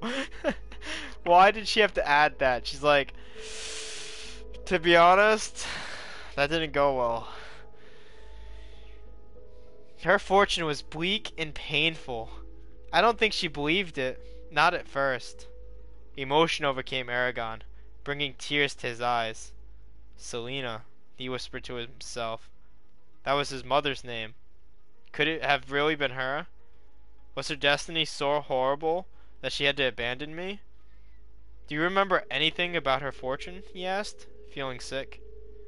Angela shook her head and sighed. It was so long ago that the details have melted into the rest of my memory, which isn't as good as it used to be. Besides, I'll not tell you what I do remember. That was for her and her alone. It was sad, though. I've never forgotten the look on her face. Eragon closed his eyes and struggled to regain control of his emotions. Why do you complain about your memory? He asked, to distract himself. You're not that old. Dimples appeared on Angela's cheeks. I'm flattered, but don't be deceived. I'm much older than I look. The appearance of youth probably comes from having to eat my own herbs when times are lean. Smiling, Eragon took a deep breath. If that was my mother and she could bear to have her fortune told, I can too. Cast the bones for me, he said solemnly. Angela's face became grave as she grasped the bones in each hand. Her eyes closed and her lips moved in a soundless murmur. Then she said powerfully, Menin Wirder Hergin! and tossed the bones onto the cloth. They fell all jumbled together, gleaming in the faint light. The words rang in Eragon's ears. He recognized them from the ancient language, and realized with apprehension that to use them for magic, Angela must be a witch. She had not lied. This was true fortune-telling. Minutes slowly passed as she studied the bones. Finally, Angela leaned back and heaved a long sigh. She wiped her brow and pulled out a wineskin from under the counter. "Do you want some?" she asked. Eragon shook his head. She shrugged and drank deeply. "This," she said, wiping her mouth, "is the hardest reading I've ever done. You were right. Your fortune is nigh impossible to see. I've never known of anyone's fate being so tangled and clouded. I was, however, able to wrestle a few answers from it." Solemnbaum jumped onto the counter and settled there, watching them both. Oh, Solemnbaum's intrigued. "I will start here," she said slowly, "because it is the clearest to understand." The symbol on the bone was a long horizontal line with a circle resting on it. "Infinity, or long life," said Angela quietly. "This is the first time I have ever seen it come up in someone's future. Most of the time, it's the aspen or the elm. Both signs that a person will live a normal span of years. Whether this means that you will live forever, or that you will only have an extraordinary long life, I'm not sure. Whatever it foretells, you may be sure that many years lie ahead of you. No surprises there. I am a rider," thought Eragon. Was Angela only going to tell him things he already knew? That would suck. I'd be really disappointed if I went to a fortune teller and she was like, "You're 24, you're an Aquarius, uh, um, you like men and women." I'd be like, "Yeah, thanks for nothing." What is this? Instagram?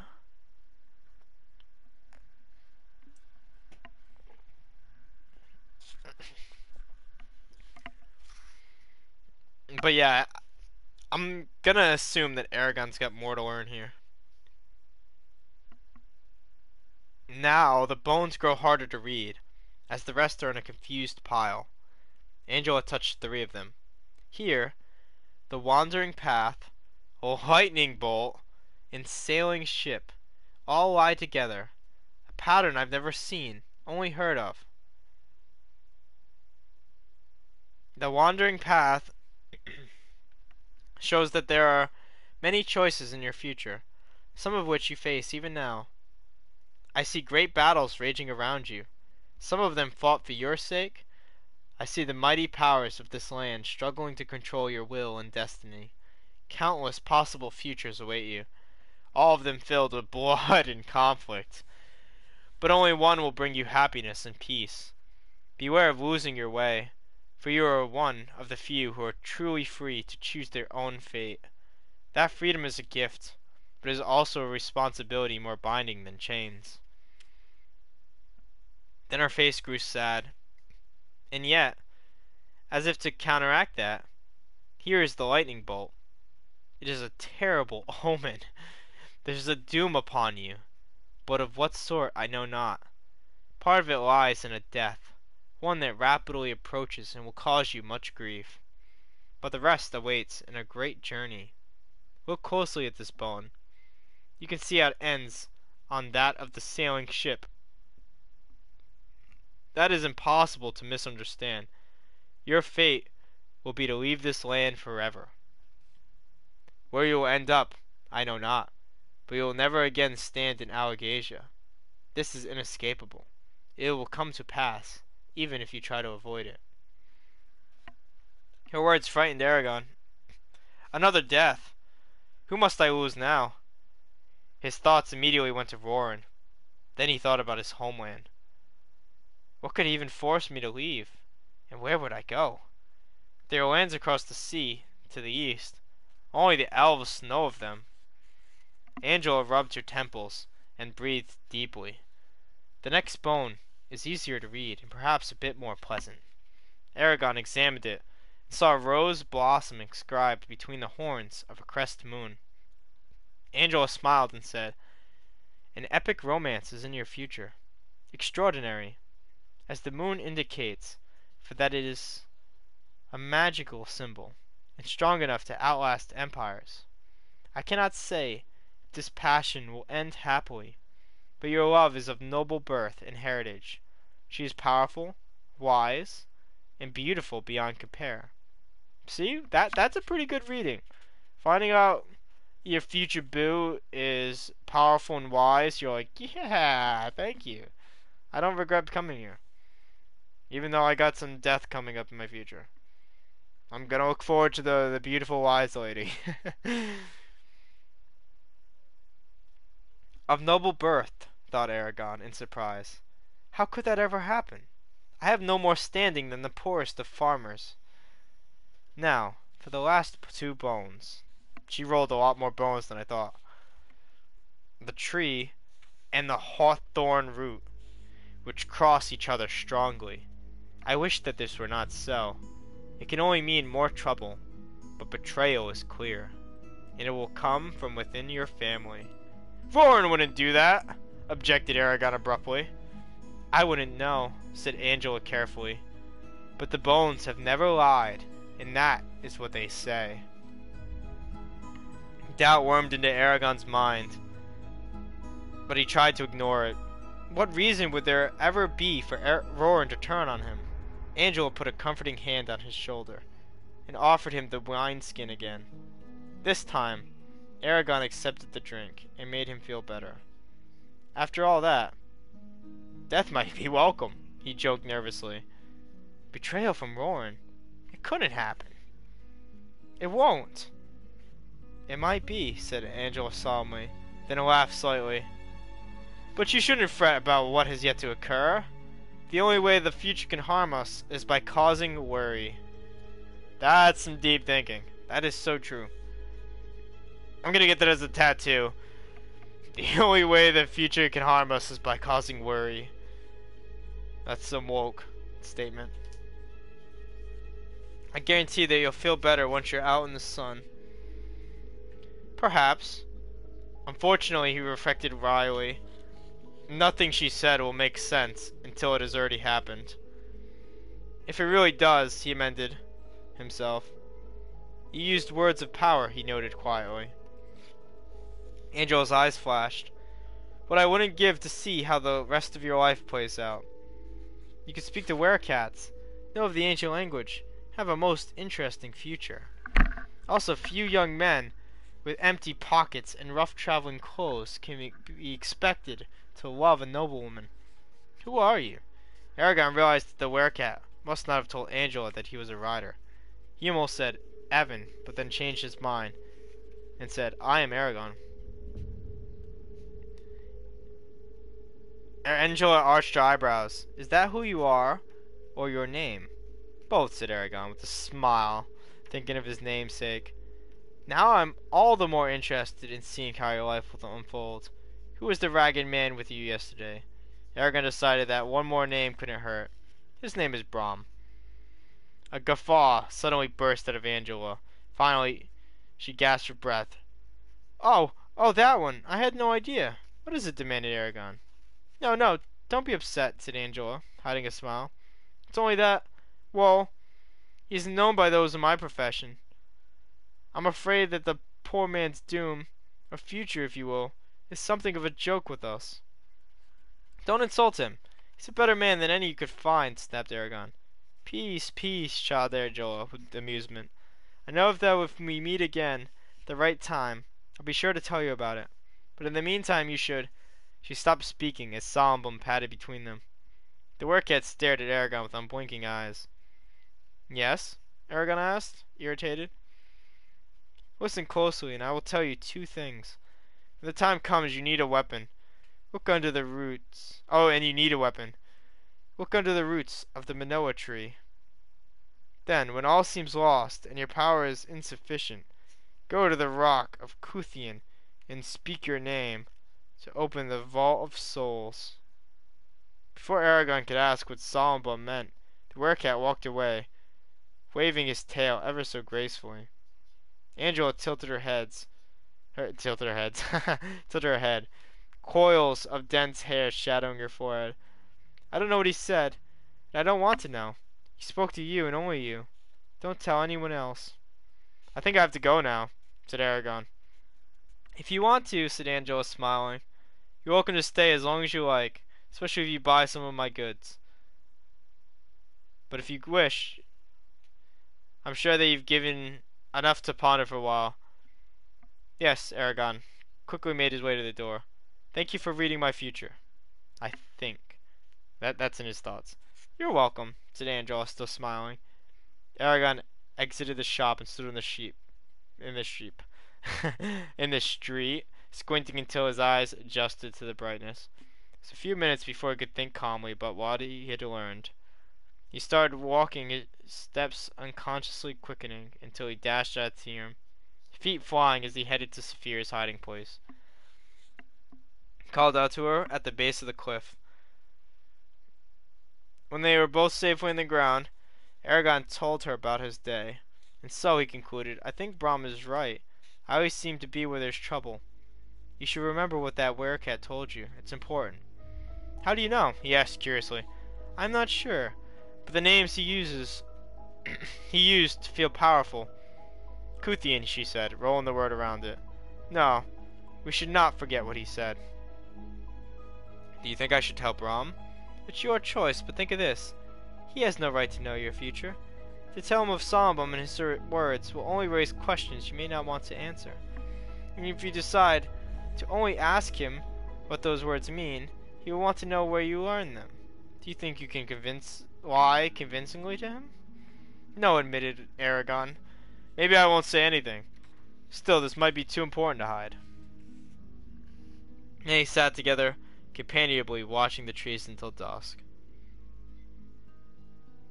Is Neil back? He asked the butler. Eragon. Yes, sir. I believe he's in the study right now. Thank you, said Eragon. He strode to the room and peeked inside. Brahm was sitting before the fire, smoking. How did it go?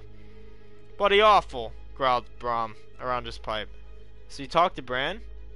Not that it did any good. This administrator of trade is the worst sort of bureaucrat. He abides by every rule, delights in making his own whenever it can inconvenience someone, and at the same time believes that he's doing good. Then he won't let us see the records. No, snapped Brahm. Nothing I could say would sway him. He even refused bribes. Substantial ones, too. I didn't even think a noble who wasn't corrupt would take them. Now that I find that I prefer them when they're greedy bastards. He puffed furiously on his pipe and mumbled a steady stream of curses. When he seemed to have calmed, Eragon asked tentatively, So what now? I'm going to take the next week and teach you how to read.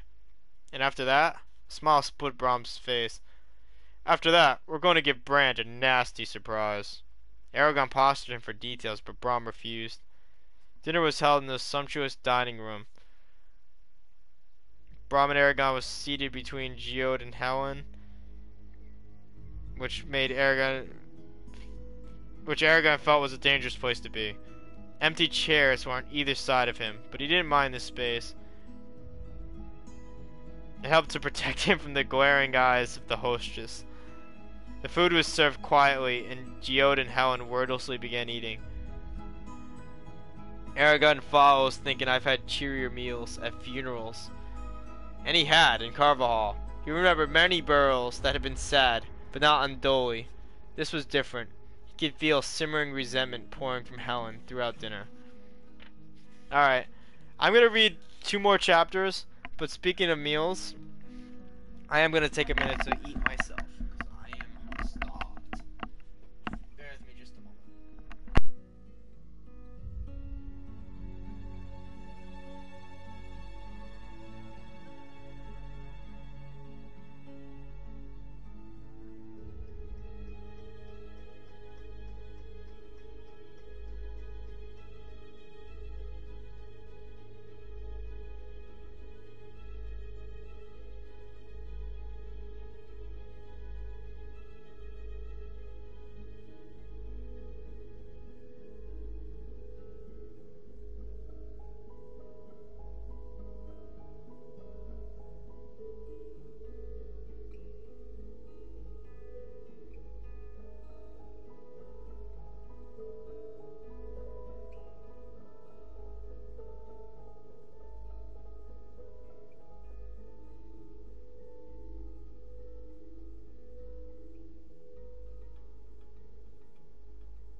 Sorry about the wait.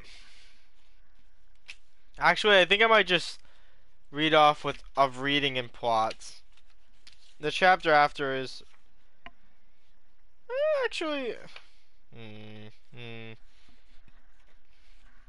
All right. We'll do the 2 chapters as planned. I thought it was longer than it was. Some of these chapters are long. So Brahm scratched a rune on parchment with charcoal, then showed it to Eragon. This is the letter A, he said. Learn it. That Eragon began the task of becoming literate. It was difficult and strange, and pushed his intellect to its limits, but he enjoyed it. A routine was established. Every day, Eragon got up, ate in the kitchen, then went to study for his lessons, where he labored to memorize the sounds of the letters and the rules of writing. He thought of little else during that time. Before dinner, he and Brahm would go behind Geode's house and spar. Eragon would practice magic in his room, with the curtains securely closed. His only worry was Saphira. He visited her every evening, but it was not enough time together for either of them. During the day, Saphira spent most of her time leagues away searching for food. She could not hunt near Tiam without arousing suspicion. Eragon did what he could to help her, but he knew that the only solution for both her hunger and loneliness was to leave the city behind. Every day more grim news poured into Tiam. Arriving merchants told of horrific attacks along the coast. There were reports of powerful people disappearing from their houses in the night, their mangled corpses being discovered in the morning. Eragon often heard Brahm and Geo discussing events in an undertone, but they always stopped when he came near. The days passed quickly and soon a week had gone. Eragon's skills were rudimentary, but he could now read whole pages without asking Brahm's help. He read slowly, but he knew that speed would come with time. Brahm encouraged him. No matter, you'll do fine for what I have planned. It was afternoon when Brahm summoned both Geode and Eragon to the study. Brahm gestured at Eragon. Now that you can help us, I think it's time to move ahead. What do you have in mind? Asked Eragon. A fierce smile danced in Brahm's face. Geode groaned. I know that look. It's what got us into trouble in the first place. A slight exaggeration, said Brahm, but not unwarranted. Very well, this is what we'll do. We leave tonight or tomorrow. Eragon, told Saphira from within his room. This is unexpected. Will you be safe during this venture? Eragon shrugged. I don't know. We may end up fleeing Tiam with soldiers on our heels. He felt her worry and tried to reassure her. It'll be alright. Brahm and I can use magic, and we're good fighters. He lay on the bed and stared at the ceiling. His hands shook slightly, and there was a lump in his throat. Sleep overcame him. He felt a wave of confusion. I don't want to leave Tiam, he suddenly realized. The time I've spent here has been almost normal.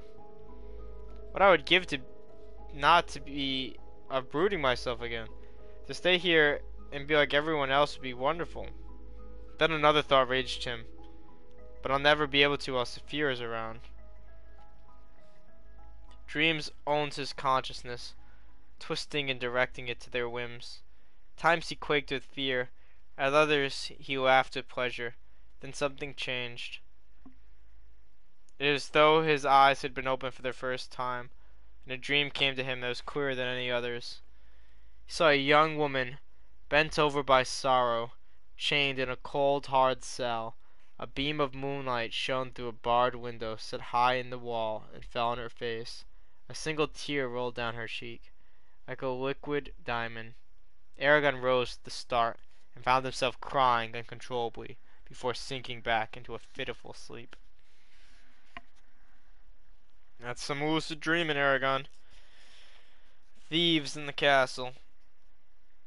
Eragon woke from his nap to a golden sunset.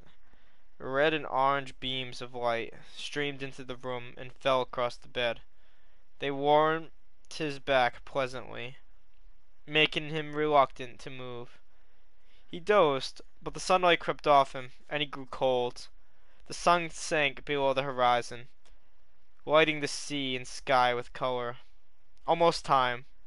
He slung his bow and quiver on his back, but left Zarok in the room. The sword would only slow him, and he was averse to using it. If he had to disable someone, he could use magic or an arrow. He pulled his jerkin over his shirt and laced it securely. He waited nervously in his room until the light faded. Then he entered the hallway and shrugged so the quiver settled comfortably across his back. Brahm joined him, carrying his sword and staff. Geode, dressed in a black doublet and hose, was waiting for them outside. From his waist swung an elegant rapier in a leather pouch. Brahm eyed the rapier and observed, "That toad sticker's too thin for any real fighting." "What will you do if someone comes after you with a broadsword or a flamberg?" "Be realistic," said Geode. "None of the guards has a flamberg. Besides, this toad sticker is faster than a broadsword." Brahm shrugged. "It's your neck." They walked casually along the street, avoiding watchmen and soldiers. Eragon was tense and his heart pounded. As they passed Angela's shop, a flash of movement on the roof caught his attention. But he saw no one. His palm tingled. He looked at the roof again, but it was still empty. Brahm led them along Tyrm's outer wall. By the time they reached the castle, the sky was black. The sealed walls of the fortress made Eragon shiver. He would hate to be imprisoned there. I mean, I feel like that's the point.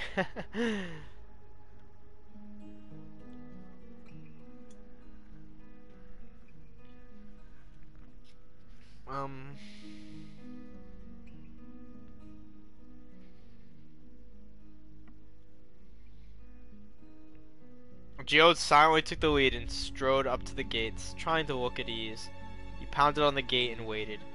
A small grill slid open, whoosh, and the surly guard peered out. "Yeah?" he grunted. Shortly, Eragon could smell rum on his breath. "We need to get in," said Geode. The guard peered closer. "What for?" "The boy here left something very valuable in my office. We have to retrieve it immediately." Eragon hung his head, shamefaced. "I'm sorry, sir." The guard frowned, clearly impatient to get back to his bottle. "Ah, whatever," he said, swinging his arm. "Just make sure I give him a good beating for me." "I'll do that," assured Geode, as the guard unbolted a small door. They handed the keep, then Brahm handed the guard a few coins. "Thank ye," mumbled the man, tottering away. As soon as he was gone, Eragon pulled his bow from its tube and strung it. Geode quickly led them into the main part of the castle. They hurried towards their destination, listening carefully for soldiers on patrol. At the record room, Brahm tried the door. It was locked. He put his hand against the door and muttered a word that Eragon did not recognize. It swung open with a faint click. Brahm grabbed a torch from the wall and they darted inside. The squat room, okay, was filled with wooden racks piled high with scrolls. A barred window was set in the far wall. Geode threaded his way between the racks, running his eyes over the scrolls. He halted at the back of the room. "Over here," he said. "These are the shipping records for the past 5 years. You could tell the date by the wax seals in the corner." "So what do we do now?" asked Eragon, pleased that they had made it so far without being discovered. "Start at the bottom and work down," said Geode. "Some scrolls only deal with taxes. You can ignore those. Look for anything mentioning seether oil." He took a bunch of parchment from his pouch and stretched it on the floor, then set a bottle of ink and a quill pen next to it. "So we can keep track of whatever we find," he explained. Brahm scooped an armful of scrolls from the top of the rack and piled them on the floor. He sat and unrolled the first one. Eragon joined him, positioning himself so he could see the door. The tedious work was especially difficult for him. as the scrapped script on the scrolls was different from the printing Brahm had taught him. By looking only for the names of ships that sailed in the north, they winnowed out many scrolls. Even so, they moved slowly. It was quiet outside the room, except for the occasional watchman. Suddenly, Eragon's neck prickled. He tried to keep working, but the uneasy feeling remained. Irritated, he looked up and jerked with surprise. A small boy crouched on the windowsill. His eyes were slanted, and a sprig of holly was woven onto his shaggy black hair. "Do you need help?" asked a voice in Eragon's head. His eyes widened with shock. It sounded like Solombun. "Is that you?" he asked incredulously. "Am I someone else?" Eragon gulped and concentrated on his scroll. "If my eyes don't deceive me, you are." The boy smiled slightly, revealing pointed teeth. "What I look like doesn't change who I am. You don't think I'm called the Werecat for nothing, do you?" "What are you doing here?" asked Eragon.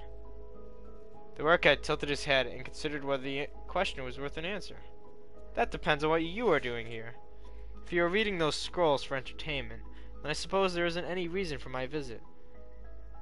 But if what you are doing is unlawful and you don't want to be discovered, I might be here to warn you that the guard whom you bribed just told his replacement about you, and that this second official of the Empire has sent soldiers to search for you." That was very fancy tongue, coming from a cat. "Thank you for telling me," said Eragon. "Told you something, didn't I?" "Suppose I did, and I suggest you make use of it." The boy stood and tossed back his wild hair. Eragon asked quickly, "What did you mean last time about the tree in the vault?" "Exactly what I said." Eragon tried to ask more, but the werecat vanished through the window. He announced abruptly, "There are soldiers looking for us." "How do you know?" asked Brahm sharply. "I listened in on the guard. His replacement just sent men to search for us. We have to get out of here. They've probably already discovered that Geode's office is empty." "Are you sure?" asked Geode. "Yes," said Eragon impatiently. "They're on their way." Brahm snatched another scroll from the rack. "No matter. We have to finish this now." They worked furiously for the next minute, scanning the records as fast as they could. As the last scroll was finished, Brahm threw it back onto the rack, and Geode jammed his parchment ink and pen into his pouch. Eragon grabbed the torch. They raced from the room and shut the door, but just as it closed, they heard the heavy tramp of soldiers' boots at the end of the hall. They turned to leave, but Brahm hissed furiously, "Damnation! It's not locked!" He put his hand against the door. The lock clicked at the same time. 3 armed soldiers came into view. "Hey! Get away from that door!" shouted one of them. Brahm stepped back, assuming a surprised expression. The 3 men marched up to them. The tallest one demanded, "Why are you trying to get into the records?" Eragon gripped his bow tighter and prepared to run. "I'm afraid we lost our way." The strain was evident in Geode's voice. I'm afraid we lost our way." The soldier glared at them suspiciously. "Check inside the room," he ordered. Eragon held his breath as the soldier stepped up to the door, tried to open it, then pounded on it with mailed fist. "It's locked, sir." The leader scratched his chin. "All right, then. I don't know what you were up to, but as long as the door is locked, I guess you're free to go. Come on." The soldiers surrounded them and marched them back to the keep. "I can't believe it," thought Eragon. "They're helping us get away. The main gates." The soldier pointed and said, "Now, you walk through those, and don't try anything. We'll be watching. If you have to come back, just wait until morning." "Of course," promised Geode. Eragon could feel the guards' eyes boring into their backs as they hurried out of the castle. The moment that the gates closed behind them, a triumphant grin stretched across his face, and he jumped into the air. Brahm shot him a cautious look and growled, "Walk back to the house normally. You can celebrate there." Chastised, Eragon adopted a staid demeanor, but inside he still bubbled with energy. Once they had hurried back to the house and into the study, Eragon exclaimed, "We did it!" "Yes, but now we have to figure out if it was worth the trouble," said Brahm. Geode took a map of Algasia from the shelves and unscrolled it onto the desk. On the left side of the map, the ocean extended to the unknown west. Along the coast stretched the Spine, an immense length of mountains. The Hatterack Desert filled the center of the map. The east end was blank. Somewhere in that void hid the Varden. To the south was Cirta, a small country that had seceded from the Empire after the Riders' fall. Eragon had been told that Cirta secretly supported the Varden.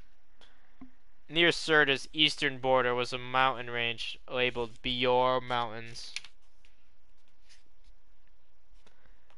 Eragon had heard of them in many stories. They were supposed to be 10 times the height of the Spine, though he privately believed this was an exaggeration. The map was empty to the east of the Biors. 5 islands rested off the coast of Cirta: Nia, Parlim, Udem, Ilium, and Beerland. Nia was no more than an outcropping of rock, but Beerland, the largest, had a small town. Farther up, near Tierm, was a jagged island called Sharktooth, and high to the north was one more island, immense and shaped like a knobby hand. Eragon knew its name without even looking: Rowengard. The ancestral home of the Riders, once a place of glory, but now a looted, empty shell haunted by strange beasts. In the center of Rowengard was the abandoned city of Dur Araba. Carvajal was a small dot at the top of Palancar Valley. Level with it, but across the plains, sprawled the forest Du Weldenvarden. Like the Biora Mountains, its eastern end was unmapped. Parts of Du Weldenvarden's western edge had been settled, but its heart lay mysterious and unexplored. The forest was wilder than the Spine. The few who braved its depths came back raving mad, or not at all. Eragon shivered as he saw Urbane in the center of the empire. King Galbatorix ruled from there with his black dragon, Shuriken. Eragon put his finger on Urbane. The Razak are sure to have a hiding place here. You had better hope that isn't their only sanctuary, said Brom flatly.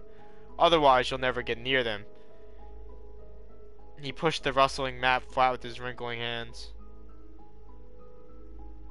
Geo took the parchment out of his pouch and said, From what I saw in the records, there have been shipments of Seether oil to every major city in the Empire over the past 5 years. As far as I can tell, all of them might have been ordered by wealthy jewelers. I'm not sure how we can narrow down the list without more information. Brom swept a hand over the map. I think we can eliminate some cities. The Razak have to travel where the king wants, and I'm sure he keeps them busy. They're expected to go anywhere, at any time. The only reasonable place for them to stay is at a crossroads where they can reach every part of the roads fairly easily. He was excited now, and paced the room. This crossroads has to be large enough so the Razak will be inconspicuous. It also has to be enough trade so any unusual requests will go unnoticed. That makes sense, said Geode. Under these conditions, we can rule out most of the north. The only big ones are Tierm, Gilead, and Conan. I know they're not here in Tierm, and I doubt that the oil has been shipped farther up the coast to Narda. Conan is too small, or too isolated. Only Gilead remains.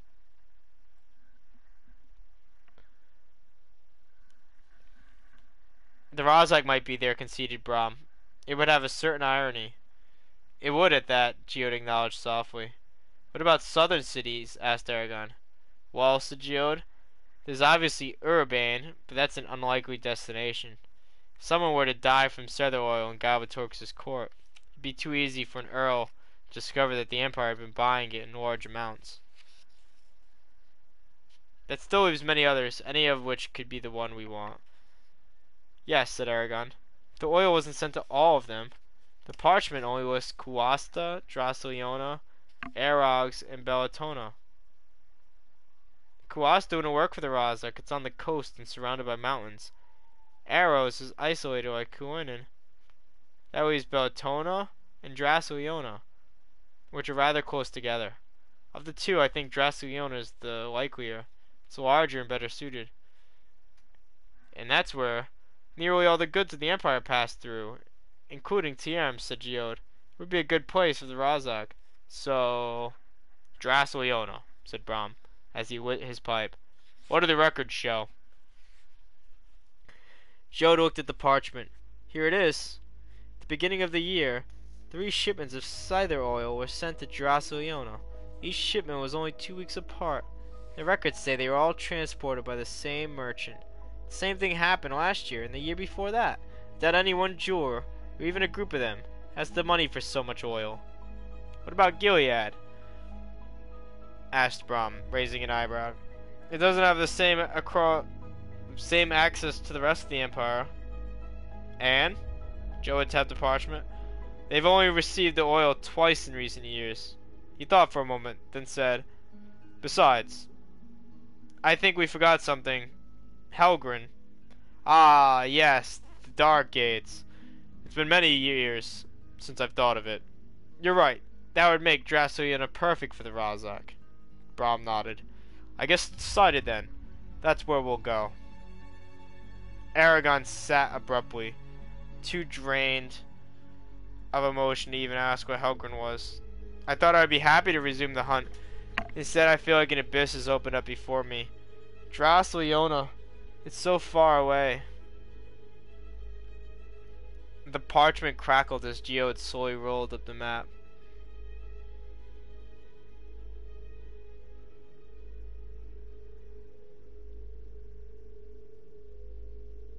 Ah, keep losing my place.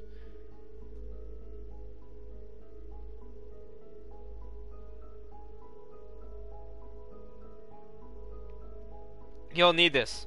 I'm afraid your expeditions often take you into obscure regions. Nodding, Brom accepted the map. Geode clapped him on the shoulder. It doesn't feel right that you leave without me. My heart expects to go along, but the rest of me reminds me of my age and responsibility. I know, said Brom, but you have a life in Tiam. It's time for the next generation to take up the standard. You've done your part. Be happy. Be happy. What of you? Asked Geode. Does the road ever end for you? A hollow laugh escaped Brom's lips. I see it coming, but not for a while. He extinguished his pipe, and they left for their rooms exhausted. Before he fell asleep, Eragon contacted Saphira to relay the night's adventures. Alright, that's where we're going to leave off tonight.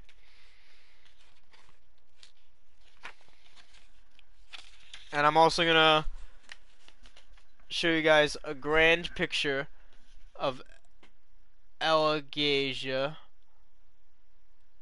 This is the map. It's kind of hard to get like exact details on the map. Let's see if I can find where we were to point out to you.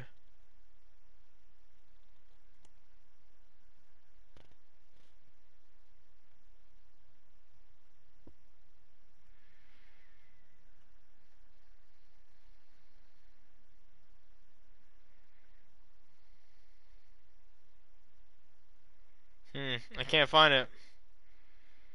I see a number of the places that they named.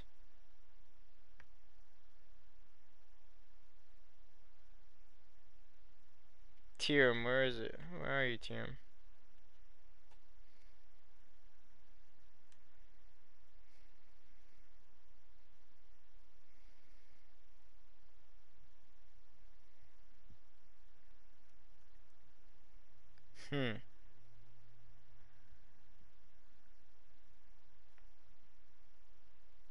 Interesting. Well, something I know I could definitely point out. This is where our adventure began. Way up over here. In Carva Hall. And Drasleona, where they want to go next, is down here. So we're somewhere in here in these mountain ranges.